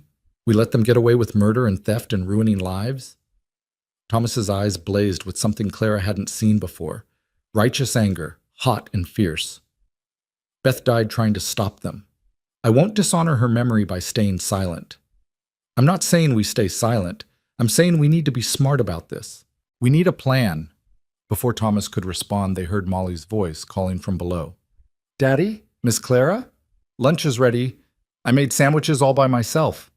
The mundane interruption was jarring, a reminder that outside this loft, life continued in its normal patterns, that a little girl waited downstairs, proud of her sandwiches, unaware that her world was about to explode. Thomas looked at Clara, and she saw her own fear reflected in his eyes. Not fear for themselves, but fear for Molly. What would happen to her if they pursued this? If they made themselves targets? "We protect her first," Clara said quietly. "Whatever we do, Molly's safety comes first." Thomas nodded slowly. "Agreed. We need to think this through carefully, figure out who we can trust." They climbed down from the loft, carefully hiding the portfolio behind some old feed sacks. Neither of them spoke as they walked back to the house, both lost in thought, both trying to process the magnitude of what they'd discovered. Molly met them at the door, beaming with pride at the slightly lopsided sandwiches she'd assembled.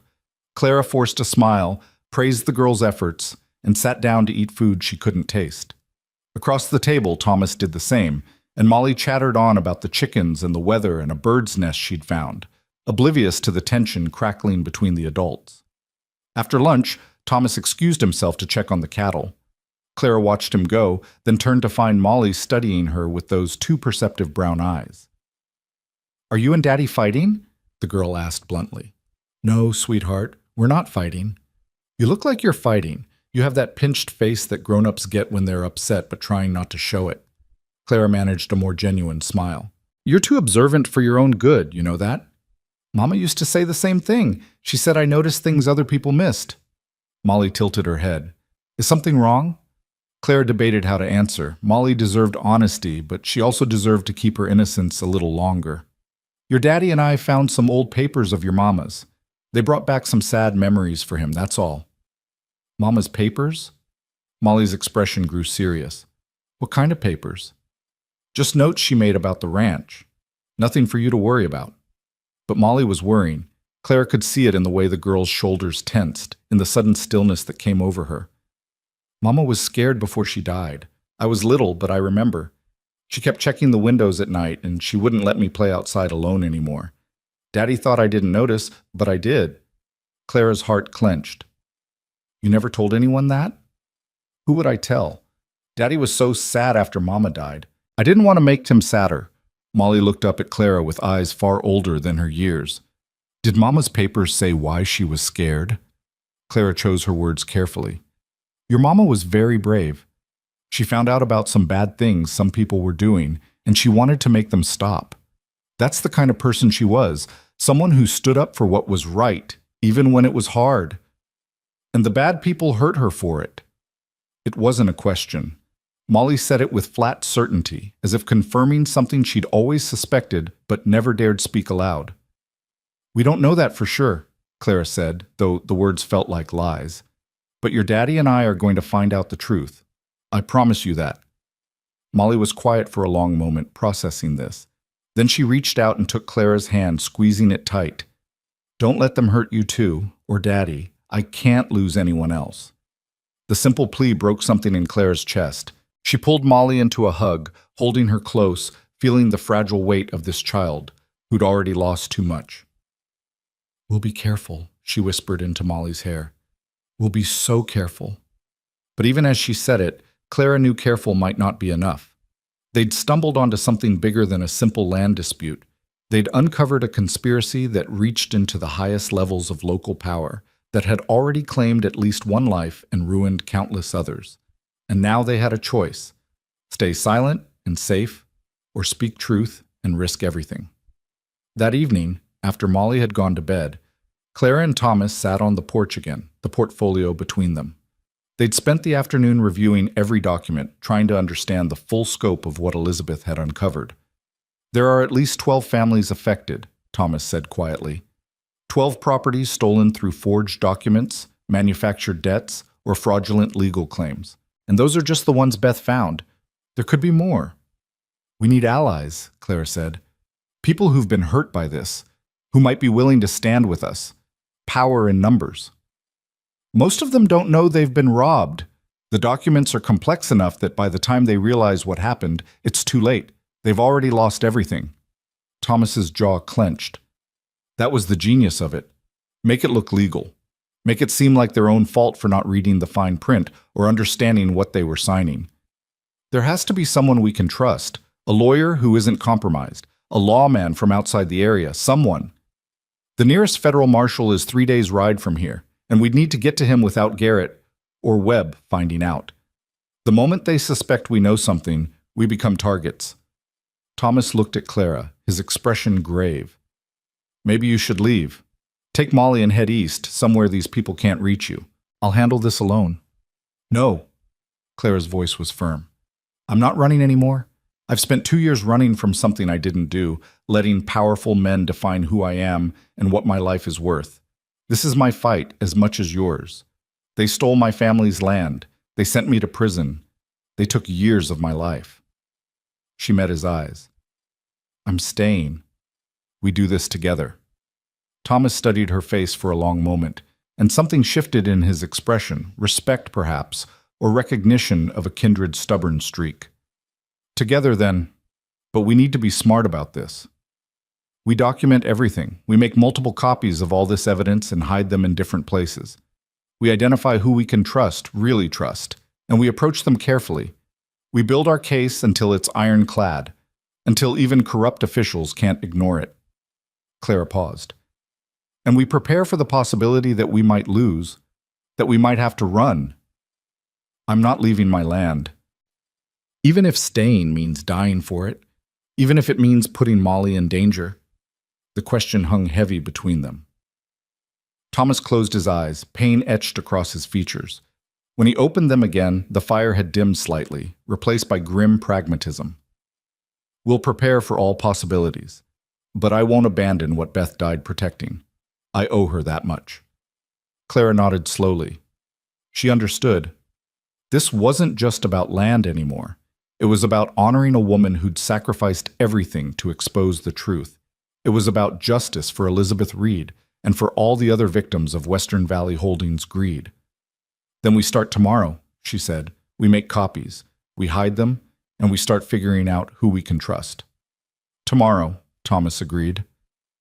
They sat in silence after that, both aware that they'd crossed a line tonight, that by choosing to pursue this, they'd made themselves enemies of powerful men who'd already proven they were willing to kill to protect their interests. But they'd also found something unexpected in each other. Allies, partners in a fight neither could win alone. Clara had spent 2 years believing she had to face the world's cruelty by herself. Thomas had spent 3 years buried in grief, unable to see beyond his own loss. Together, they were something more, something stronger. Clara looked out at the valley, at the land that Elizabeth had loved and Thomas had fought to keep, and that powerful men wanted to steal. Somewhere out there, in the town of Red Hollow, Martin Garrett and Harrison Webb were sleeping peacefully, confident in their power, certain they'd gotten away with everything. They had no idea that a convicted thief and a grieving widower had just declared war on them, that Elizabeth Reed's carefully hidden documentation was about to become the weapon that could destroy everything they'd built. The fight ahead would be brutal. Clara had no illusions about that, but for the first time in years she felt something other than despair. She felt ready. The next morning arrived with deceptive normalcy. Clara rose before dawn as usual, started the coffee, began breakfast preparations. Her hands went through familiar motions while her mind raced with plans and contingencies. Thomas came down earlier than normal, shadows under his eyes, suggesting he'd slept as poorly as she had. I'm going into town, he said without preamble. Henderson at the general store. He's an honest man. Doesn't involve himself in town politics. I'm going to feel him out, see what he knows about Western Valley Holdings. Clara's stomach tightened with anxiety. Is that wise? Going into town so soon after finding all this? We need information. We need to understand who's involved and who might be willing to help. Thomas poured himself coffee, his movements controlled but tense. Besides, if I suddenly stop my normal routines, that's more suspicious than continuing as usual.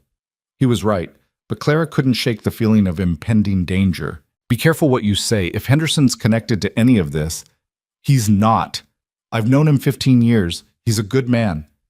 Thomas met her eyes. But I'll be careful, I promise. After he left, Clara threw herself into work with manic energy. She cleaned rooms that were already clean, reorganized cupboards that didn't need organizing, anything to keep her hands busy and her mind from spinning out worst-case scenarios. Molly watched her with quiet concern, but didn't ask questions, seeming to sense that the adults were dealing with something beyond her understanding. It was mid-afternoon when Clara decided to tackle the root cellar, a cool, dark space beneath the kitchen that stored preserved foods and root vegetables. She'd been down there several times, but never thoroughly organized it. Today seemed as good a time as any to impose order on at least one small corner of the chaos. She was rearranging jars of preserves when she noticed something odd about the back wall. The stones didn't quite line up properly in one section, and when she pressed against them experimentally, she felt movement.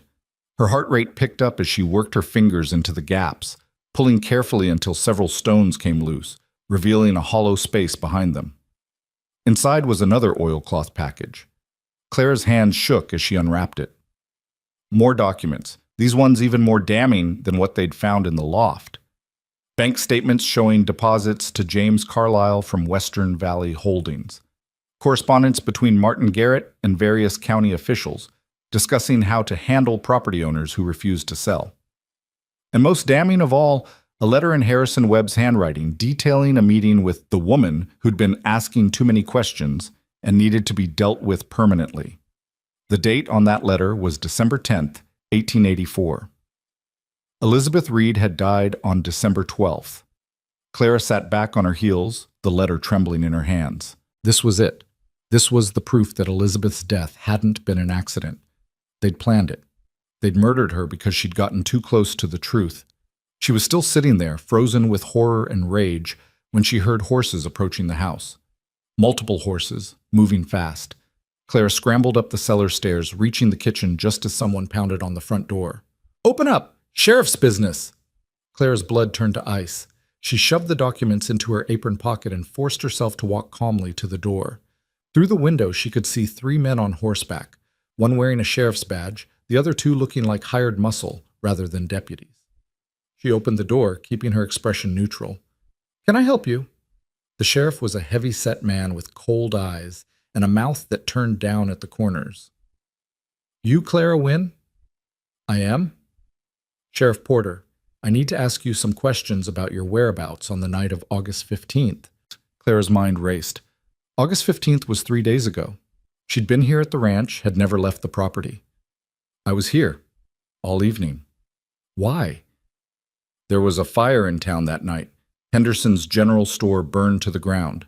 Several witnesses reported seeing a woman matching your description in the area shortly before the fire started." Porter's eyes were flat, already convinced of her guilt. "Given your history of criminal activity, I'm placing you under arrest pending investigation." The words hit like a physical blow. This was it.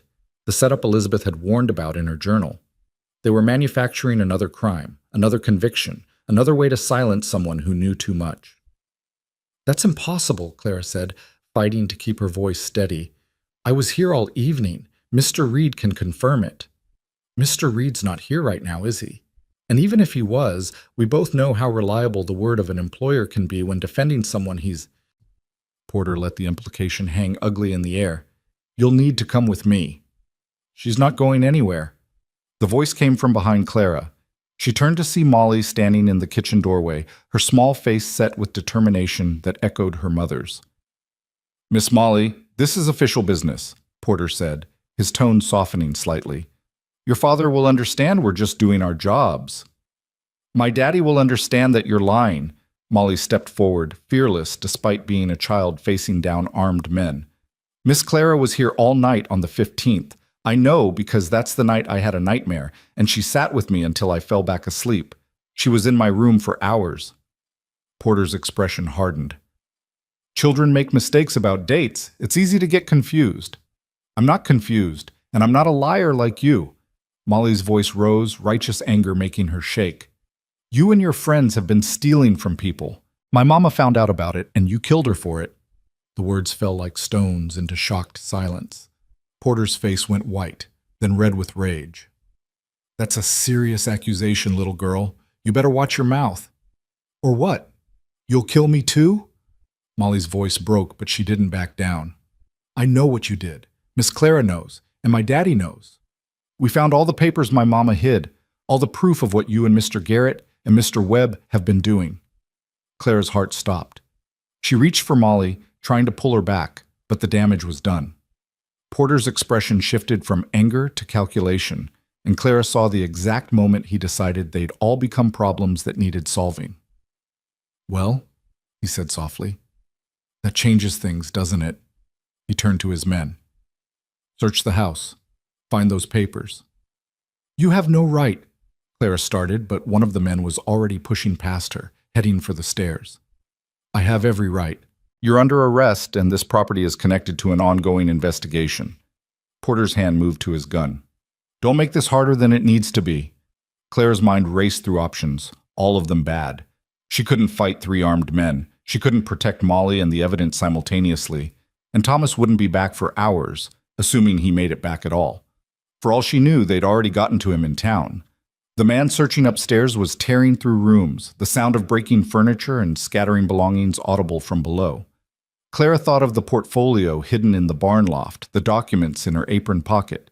They had copies, redundancies, but if Porter found everything— "There's nothing here," the searcher called down.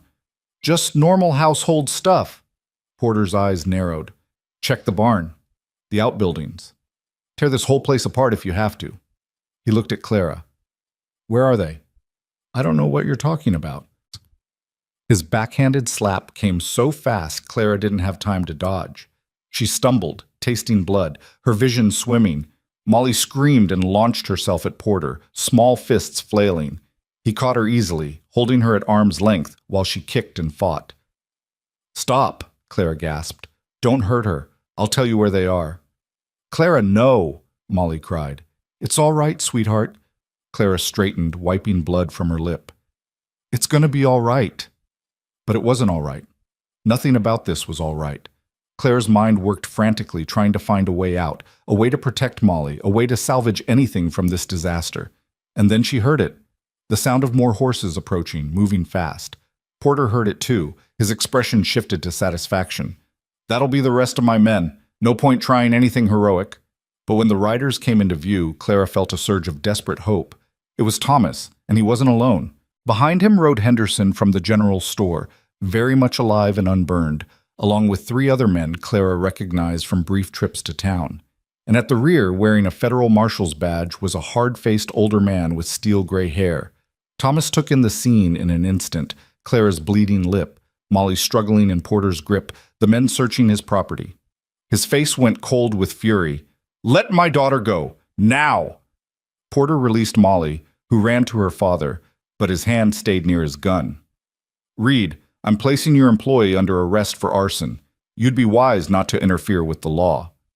"That's interesting," the federal marshal said, his voice carrying the weight of real authority. "Seeing as how Henderson's store is still standing, hard to arrest someone for burning down a building that's not burned."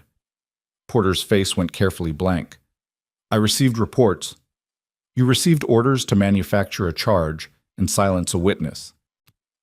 The marshal dismounted, his movements deliberate and controlled.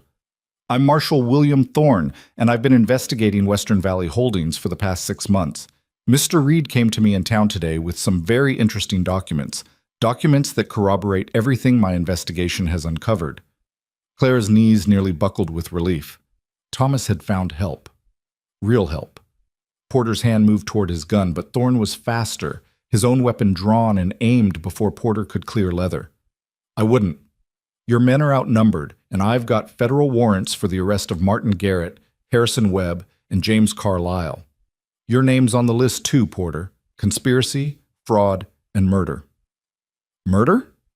Porter tried for outrage, but his voice shook. "That's ridiculous. Elizabeth Reed's death is being reinvestigated as a homicide. We have correspondence proving premeditation." Thorne's eyes were chips of ice. "And we have witness testimony from 4 other landowners who've come forward in the past month, all telling the same story of corruption and systematic theft. Your conspiracy's been falling apart for weeks, Porter. You just didn't know it." The sheriff's face crumbled as he realized it was over. His men, seeing the situation clearly, carefully removed their gun belts and raised their hands.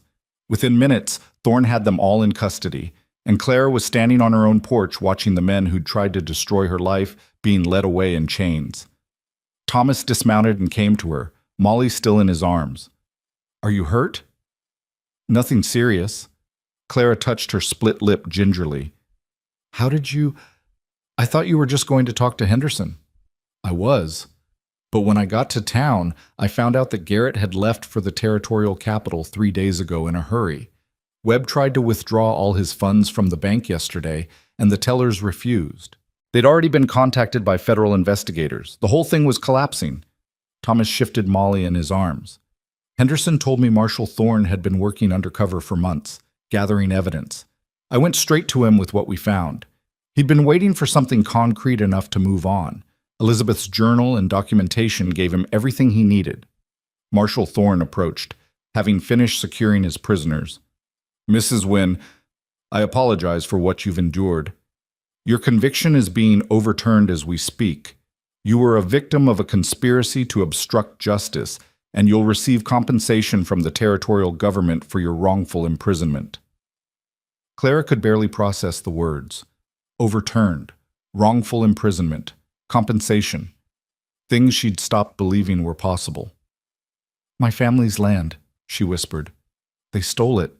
Can I... Property restoration is part of the restitution process. It'll take time, but yes, you'll get your land back. Thorne's expression softened slightly. You should know, Miss Wynne, that your case was what first alerted us to this conspiracy. When we started investigating Western Valley Holdings, we noticed a pattern of arrests coinciding with property acquisitions. Your case was particularly egregious, a clear frame-up with forged authorizations. It became the thread that unraveled everything. Clara felt tears streaming down her face, too overwhelmed to stop them. 2 years. 2 years of running and hiding and believing herself permanently marked as a criminal. And it had all been a lie. A calculated cruelty designed to silence her before she even knew there was anything to speak about. Beth's journal, Thomas said quietly to the marshal. Will it be enough to prove what happened to her? Combined with the correspondence we found and testimony from several of Garrett's associates who are willing to turn evidence for lighter sentences, yes, we can prove she was murdered. We can prove who ordered it. Thorne paused. I can't bring her back, Mr. Reed, but I can make sure the men responsible face justice. Thomas nodded, his jaw tight with emotion. That's all I can ask for. The marshal left to transport his prisoners to the territorial capital, taking several of the townsmen with him as witnesses and additional security. Henderson stayed behind, looking apologetic and uncomfortable. Tom, I'm sorry, he said. I knew something was wrong in Red Hollow, but I never imagined the scope of it. If I'd spoken up sooner, maybe Beth... It's not your fault, Thomas interrupted. They were powerful men. They knew how to keep people quiet. He shifted Molly to his other hip. Thank you for coming with me today. For believing us. That's what neighbors do. Henderson glanced at Clara. Miss Wynne, I'd like to apologize on behalf of the whole town. The way you were treated at Maggie's place, the assumptions people made, it was shameful. When word gets out about what really happened, I think you'll find folks eager to make amends. Clara managed a wan smile. I appreciate that, Mr. Henderson. After Henderson left, the three of them stood in the yard, exhausted and stunned by how quickly everything had changed. Molly had finally stopped crying but clung to her father like a burr, her face buried in his shirt. Is it really over? Clara asked. Just like that? The immediate danger, yes. The legal process will take months, maybe years. Thomas looked at her, his expression unreadable. Your name's been cleared. You're free to go wherever you want now. No more running. The words should have felt like liberation. Instead, they felt like a door closing. Clara realized with sudden clarity that she didn't want to go anywhere, that this ranch, this family, had become more than a temporary refuge. Somewhere between organizing root cellars and reading bedtime stories and standing shoulder to shoulder with Thomas against corrupt men with guns, she'd stopped being a passing stranger. Where would I go? She asked softly. Thomas's expression shifted, hope flickering in his eyes before he could hide it. You could rebuild on your family's land. Start fresh somewhere you have roots. I could. Clara looked at the house, the barn, the valley stretching out before them. Or I could stay here, if that's something you'd want. Daddy wants it, Molly spoke up, her voice muffled but certain. He likes you. He smiles more when you're around, and I want you to stay forever. Molly, Thomas said, embarrassed.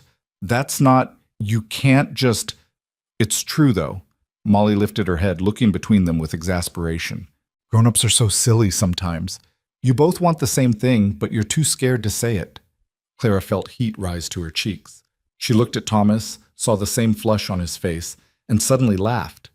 The sound startled her, full and genuine, the first real laugh she'd had in years. She's not wrong, Clara admitted. I do want to stay, if you'll have me. Not just as hired help, but as… She struggled for the right word. As family, maybe, in whatever form that takes. Thomas set Molly down carefully, then took a step toward Clara. I'd like that. Beth would have liked it too. She believed in second chances, in people finding their way home. His voice roughened with emotion. You've been home for a while now, Clara. I just didn't know how to say it. Clara closed the distance between them, and when Thomas's arms came around her, it felt like the most natural thing in the world, like something that should have happened long ago. Molly wrapped herself around both their legs, creating a messy, imperfect circle of three people who'd found each other against all odds. They stood like that for a long time, holding each other in the fading afternoon light, while the valley stretched out peaceful and beautiful around them. Somewhere in town, the machinery of justice was grinding forward. Somewhere, corrupt men were facing consequences for their actions. Somewhere, the truth was finally being told. But here, in this moment, there was just relief and gratitude and the tentative hope that maybe, finally, the worst was behind them. Clara had been so wrong, she realized. The storms in life didn't always just destroy. Sometimes they washed away the lies and corruption that had been suffocating everything good. Sometimes they cleared the air enough to let new growth take root. Sometimes they brought broken people together and gave them a chance to heal. The weeks that followed were strange and overwhelming in their own way. News of the conspiracy's exposure spread through the territory like wildfire. More victims came forward, families who'd lost land, people who'd been run out of town, others like Clara who'd been falsely imprisoned or accused. The scope of Western Valley Holdings' corruption was staggering, involving dozens of officials across multiple counties. Garrett and Webb were arrested trying to flee to Mexico. Carlisle turned state's evidence in exchange for a reduced sentence, providing detailed testimony about how the conspiracy had operated.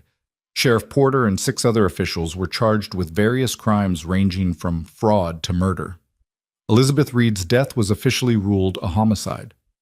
Thomas testified at the preliminary hearings, his voice steady but his hands shaking as he described his wife's fears in the months before she died. The letter discussing how to deal with her was entered into evidence. 3 men were ultimately charged with her murder. 2 hired thugs and Harrison Webb himself, who'd apparently decided that eliminating the problem directly was more efficient than trying to buy her silence. Clara attended the hearings when she could, watching the men who destroyed her life face justice. It should have felt triumphant. Instead, it mostly felt exhausting and sad, a reckoning that came too late to undo the damage they'd caused. Her exoneration was formalized in early October. A judge officially overturned her conviction, expunged her record, and issued a public apology for the miscarriage of justice. The Garrett family's assets were seized pending litigation, and Clara was awarded substantial compensation, enough to rebuild her life several times over. The town of Red Hollow reacted with mixed shame and eagerness to make amends. Maggie came to the ranch personally to apologize for throwing Clara out of her diner, tears streaming down her face as she begged forgiveness. Others followed. Townspeople who'd judged her, who'd believed the lies, who'd made her feel less than human. Clara accepted their apologies with grace she didn't entirely feel, understanding that mob mentality and powerful lies could corrupt even decent people. Through it all, the ranch remained her anchor. Thomas taught her to ride properly, to read the signs of weather changing, to understand the rhythms of the land. Molly dragged her on adventures through the valley, showing her every secret spot Elizabeth had once shown her.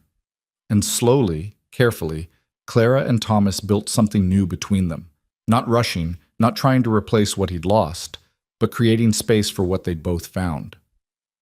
One evening in late October, as winter's first hint touched the air, Clara stood in the parlor looking at Elizabeth's rocking chair. It was still there, still untouched, still holding its sacred space. "You could move it if you want," Thomas said from behind her. "Or we could move it together, make this room usable again." Clara turned to look at him. What do you want to do? Thomas was quiet for a long moment, thinking.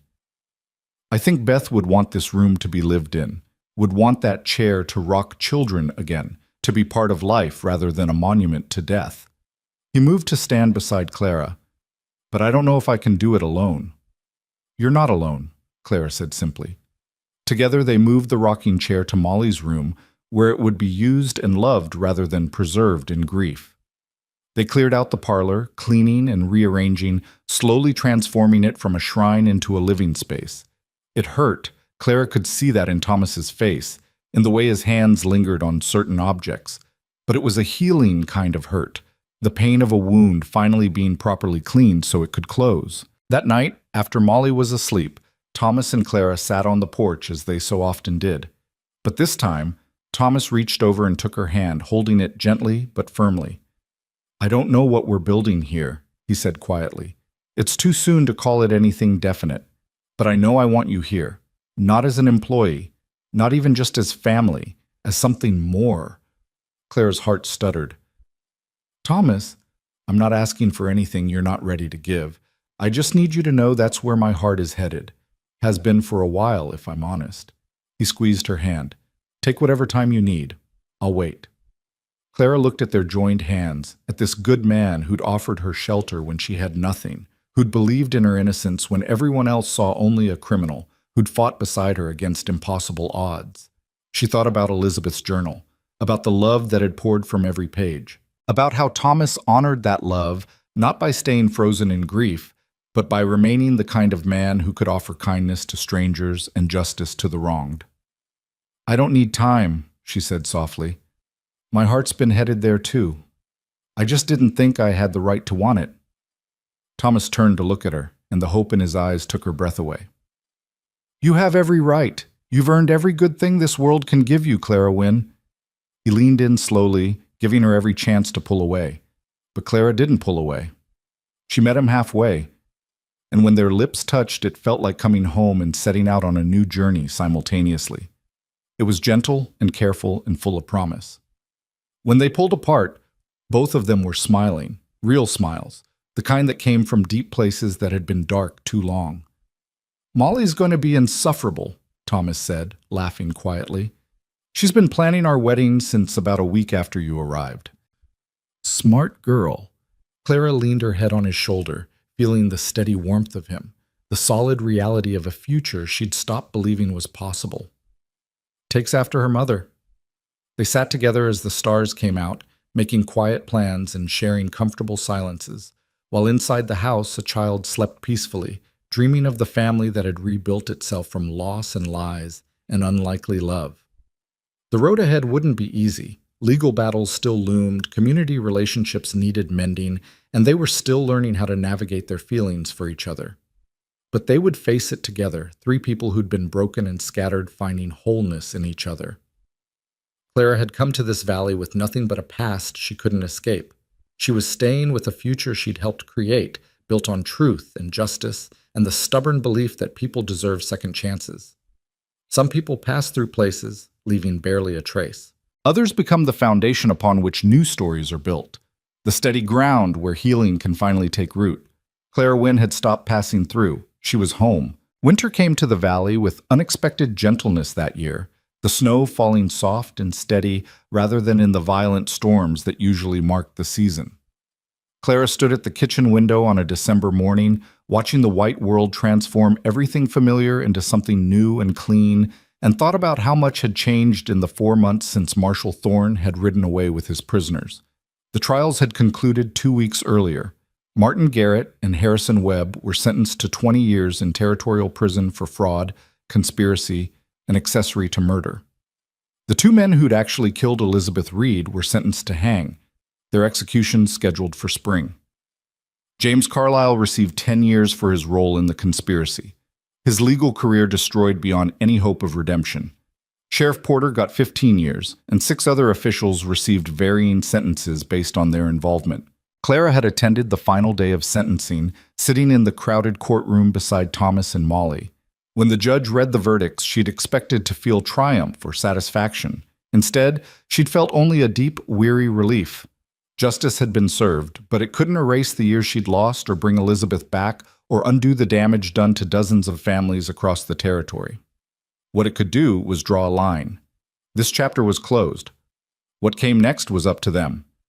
The compensation she'd received had been substantial, $10,000 for wrongful imprisonment, plus the restoration of her family's land in Silver Springs.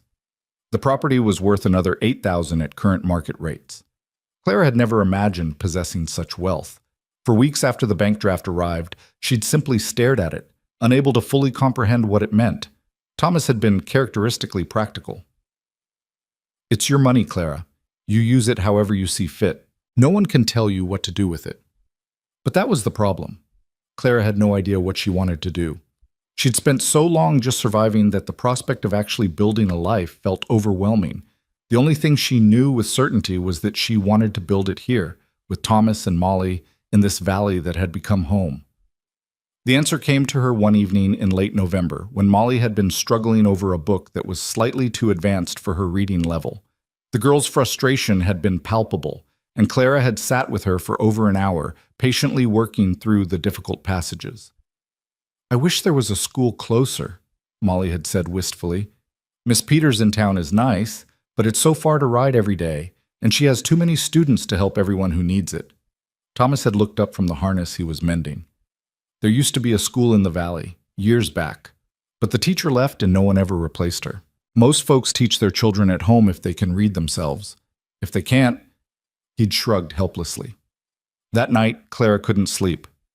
She kept thinking about Molly's words, about all the children in the valley and surrounding areas who had limited access to education, about how knowledge had been her salvation, reading and writing had given her options, had made her valuable as a governess, had allowed her to document her own story when the legal system failed her. By morning, she knew what she wanted to do. "I want to open a school," she told Thomas over breakfast. "A real school, free for any child who wants to attend. I could convert part of the barn loft, or we could build a separate structure. I have the money now. I could pay a fair wage to anyone who wants to help teach, buy proper books and supplies." Thomas had stared at her for a long moment, then slowly smiled. One of those rare, full smiles that transformed his entire face. Beth would have loved that idea. She always said education was the way to break cycles of poverty and powerlessness. "Then you think it's a good idea?" "I think it's perfect." He'd reached across the table to take her hand. "And I think we should do it together. You teach, I'll help build and maintain the space. Make it a real community resource." Molly had been so excited she'd literally bounced in her chair.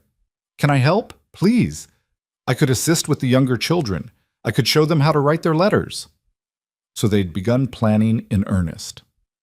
Thomas and several men from town had spent weeks converting the barn loft into a proper schoolroom, installing windows for light, building desks and benches, creating a space that was warm and welcoming. Clara had traveled to the territorial capital to purchase books, slates, chalk, and all the supplies a proper school needed. She'd also placed advertisements in newspapers across the territory, looking for qualified teachers who might want to join her venture. The response had been overwhelming. By early December, she had 3 teachers lined up, 2 young women fresh from normal school and an older gentleman who'd taught for years but had retired when his wife died. Together, they could offer instruction in reading, writing, mathematics, history, and even some science and art. The school was set to open after the new year, but Clara's plans extended far beyond just teaching children. She wanted to offer evening classes for adults who'd never learned to read. She wanted a lending library where anyone could borrow books. She wanted this place to become what Elizabeth had envisioned, a source of empowerment for people who'd been kept powerless too long. But there was something else she needed to do first, something more personal. On a clear day in mid-December, Clara asked Thomas to take her to the creek where Elizabeth had died. He'd gone pale at the request, his jaw tightening with old grief. "Why would you want to go there?" "Because she deserves to be remembered in that place. Because it shouldn't only hold tragedy." Clara had taken his hand gently. "You don't have to come if it's too hard. I can go alone." "No." Thomas's voice was rough but determined. "If you're going, we go together, as a family." So the 3 of them had bundled up against the cold and walked down to the creek together, Molly between them holding both their hands. The water ran dark and swift, ice forming along the edges, but the current still strong enough to resist freezing completely. Thomas stood at the bank, staring at the spot where his wife had died, and Clara saw 3 years of grief and guilt and unanswered questions written across his face. She squeezed his hand, offering silent support. "I'm sorry I wasn't there," he whispered. "I should have been with her, should have protected her." "She knew you would have," Clara said softly. "That's why she tried to handle it alone, to protect you and Molly from danger. She died fighting for what was right, Thomas. That's not a failure, that's heroism." Molly pulled away from them and walked to the water's edge, her small face serious. She reached into her pocket and pulled out something Clara couldn't see, then tossed it into the creek. It flashed briefly in the winter sunlight. A penny, Clara realized. A penny for remembrance. "Bye, Mama," Molly said quietly. "I still miss you every day. But Miss Clara takes good care of us now. I think you'd like her. I think you'd be happy that we're happy again." She paused, then added with the brutal honesty of childhood, "It's okay if Daddy loves her too. You can both be special. Hearts are big enough for that." Thomas made a choked sound, somewhere between a sob and a laugh. He knelt beside his daughter and pulled her into a fierce hug, his shoulders shaking. Clara watched them, tears streaming down her own face, understanding that this was a watershed moment, the past being honored while the future was finally given permission to arrive. When Thomas stood again, his eyes were red but clearer than Clara had ever seen them. "Thank you," he said simply, "for knowing we needed this." They walked back to the house hand in hand, the three of them, and Clara felt the last shadow of Elizabeth's death lift.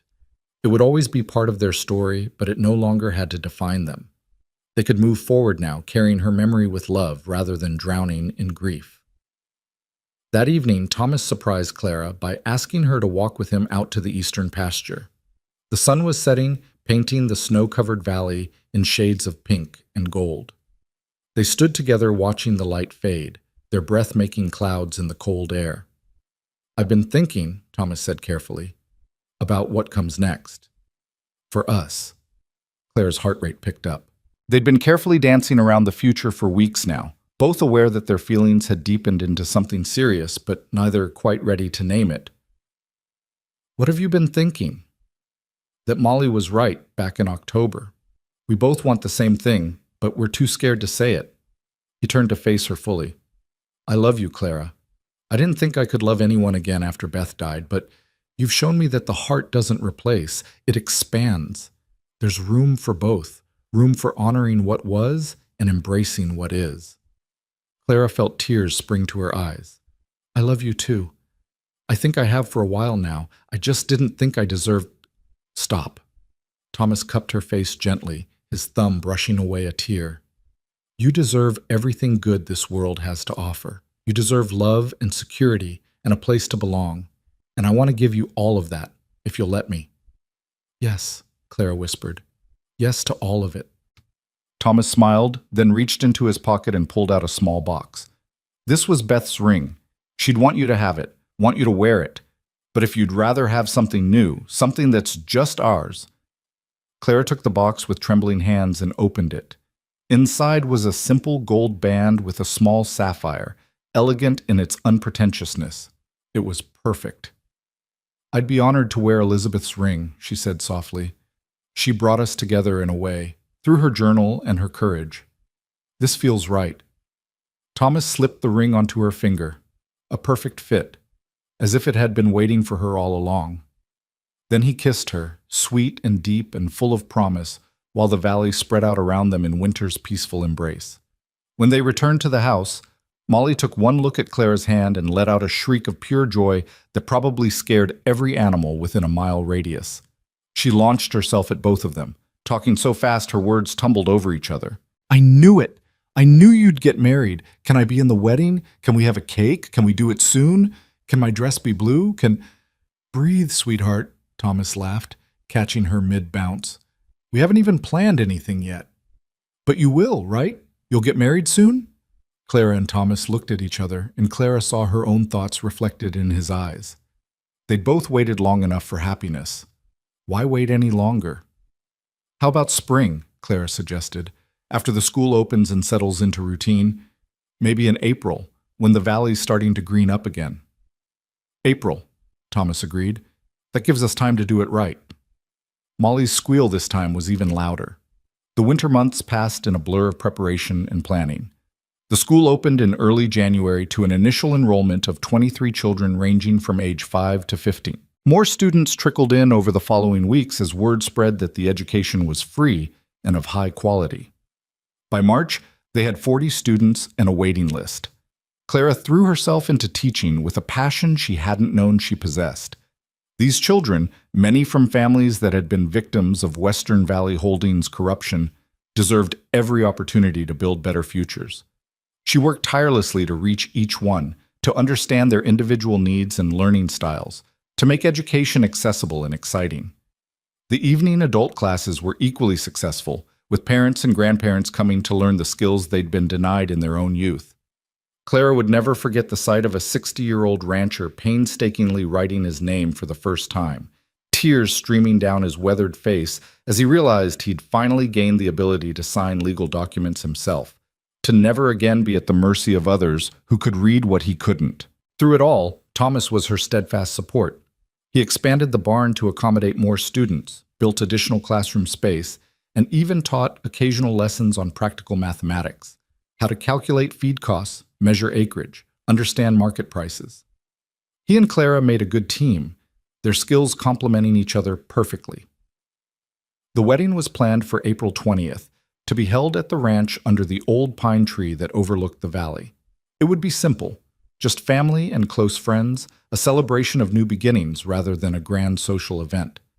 Clara had no desire for elaborate ceremony. What mattered was the commitment they were making to each other and to Molly, the family they were choosing to become. Maggie from the diner insisted on making the cake, her way of continuing to make amends for that first day. Henderson and his wife offered to host a community dinner afterward, turning the celebration into a valley-wide event. Even Marshall Thorne sent word that he'd try to attend if his duties allowed. Clara spent her evening sewing her wedding dress. Nothing fancy, just a simple cream-colored gown that would be practical enough to wear again on special occasions. Molly was making flower crowns from dried blooms, determined that everyone would wear one even if it wasn't traditional. Thomas built new furniture for the house, preparing spaces for their combined life. But as the wedding approached, Clara found herself growing increasingly anxious. Not about marrying Thomas. She'd never been more certain of anything, but about whether she truly deserved this happiness, this second chance at a life she'd thought was lost forever. It was Molly who finally cut through her spiral of doubt. The girl found Clara sitting on the porch one evening in early April, staring out at the valley with tears streaming down her face. "Miss Clara, what's wrong?" Clara tried to smile, to brush it off, but Molly was too perceptive. The girl climbed into her lap, getting almost too big for it now, but Clara held her close anyway. "I'm scared," Clara admitted, "that I'm not good enough for this, that I don't deserve your father, or you, or this beautiful life we're building." Molly pulled back to look at her with those ancient, knowing eyes. "That's silly. You're exactly good enough. You're the best." "But I was in prison, Molly. I have a past that—" "You have a past where bad people lied about you and you survived it anyway," Molly interrupted with fierce certainty. "That doesn't make you not good enough. That makes you strong. That makes you exactly the kind of person who deserves good things." Clara felt something break open in her chest, years of shame and self-doubt finally cracking under the weight of a child's unconditional love. "When did you get so wise?" she whispered. "Mama used to say that children see true because we haven't learned to lie to ourselves yet." Molly snuggled back against Clara's chest. "You belong here, Miss Clara. You've always belonged here. You just had to find your way home." Clara held her tight, this child who would soon officially be her daughter, and let herself finally believe it. She did belong here, not despite her past, but because of everything she'd survived and overcome. She'd earned this happiness through sheer, stubborn persistence, through refusing to let cruel people define her worth, through choosing to stay when running would have been easier. The wedding day dawned clear and warm, spring asserting itself with enthusiasm. The valley had transformed into a riot of wildflowers and new grass, the air sweet with the scent of blooming things. Clara woke early, nerves and excitement making sleep impossible, and found Thomas already up and working. "You're not supposed to see me before the ceremony," she teased, coming to stand beside him in the barn. "Traditional nonsense," Thomas said, but he smiled. "Besides, I've seen you every day for 9 months. Not seeing you for a few hours isn't going to make the ceremony more special. You already make every day special just by being in it." Clara's heart melted. "That's possibly the sweetest thing you've ever said to me." "Don't get used to it. I'm not good with words." But his eyes were soft with affection. "Are you ready for this? Really ready? Because once we say those vows, I'm not letting you go. You're stuck with me and Molly and this ranch, and probably a dozen more problems we haven't even encountered yet." "I'm counting on it," Clara said, rising on her toes to kiss him. "I've been running my whole life, Thomas. I'm done running. Whatever comes next, we face it together." The ceremony that afternoon was everything Clara could have hoped for. The whole valley seemed to have turned out. Families they'd helped through the school, people whose land had been restored, townsfolk who'd learned the truth and wanted to show their support. Even some of the other teachers from the school had traveled out to attend. Marshall Thorne arrived just as they were starting, looking tired but pleased. "Wouldn't miss this," he told them. "Besides, I wanted to bring you something." He handed Clara an envelope. "This arrived at my office last week. Thought you'd want to see it." Clara opened it with shaking hands. Inside was a letter from her brother, the first she'd heard from him in over a decade. He'd read about her exoneration in a San Francisco newspaper and had been desperately trying to track her down. He was married now, with 3 children, managing a successful freight business. He wanted to reconnect, to make amends for disappearing when she'd needed family most. Clara read through tears, overwhelmed by the flood of emotions. Her brother was alive. He wanted to know her again. After years of believing herself utterly alone in the world, she had family beyond Thomas and Molly. "He says he wants to visit," she told Thomas, her voice shaking. "Wants his children to know their aunt." "Then we'll welcome them," Thomas said simply. "Family's important. We'll make room." They stood under the old pine tree as the sun began its descent toward the horizon, facing each other while a traveling minister, a friend of Marshall Thorne's, led them through their vows. Clara spoke her promises clearly, meaning every word. To love and honor, to stand beside through whatever came, to build a life together based on truth and trust and stubborn hope. Thomas's vows were simpler, but no less profound. "I promise to be worthy of your faith in me, to protect what we're building here, to love you for exactly who you are, not who anyone thinks you should be, and to make sure you never doubt that you belong, that you're home." When they kissed, sealing their promises, the assembled crowd erupted in cheers and applause. Molly rushed forward, throwing her arms around both of them, and Clara felt the last piece of her broken heart click into place. The celebration afterward was joyous and chaotic, with more food than they could possibly eat, and music from a local fiddler who played until his fingers cramped. Clara danced with Thomas, with Molly, with Henderson and Marshall Thorne, and half a dozen students from the school. She laughed until her sides hurt, ate until she was stuffed, and basked in the warmth of being surrounded by genuine community. As the evening wore down and guests began to depart, Clara found herself standing with Thomas at the edge of the gathering, watching Molly play with other children in the last light of day. "Did you ever imagine this?" Thomas asked quietly. "When you showed up here last summer, starving and desperate, did you think it could lead to this?" Clara thought about that woman who'd been turned away from the diner, who'd followed a strange child home because she had nothing left to lose. That woman had been so certain that happiness was for other people, that she was permanently broken by what she'd endured. "No," she admitted, "I couldn't have imagined any of this, but I'm so grateful I stayed long enough to find out what was possible." Thomas pulled her close, and they stood together watching their daughter, because Molly was Clara's daughter now, legally and completely, laugh and play in the twilight. Around them, the valley stretched out in peaceful beauty, transformed by spring but eternal in its strength. "Thank you," Thomas said softly, "for staying, for believing, for helping us become a family again." "Thank you for seeing me," Clara replied. "Not my past or my mistakes or the lies people told about me. Just me." They stood in comfortable silence as darkness fell and the stars emerged one by one. Eventually, they would go inside to their home, expanded now to accommodate their growing family.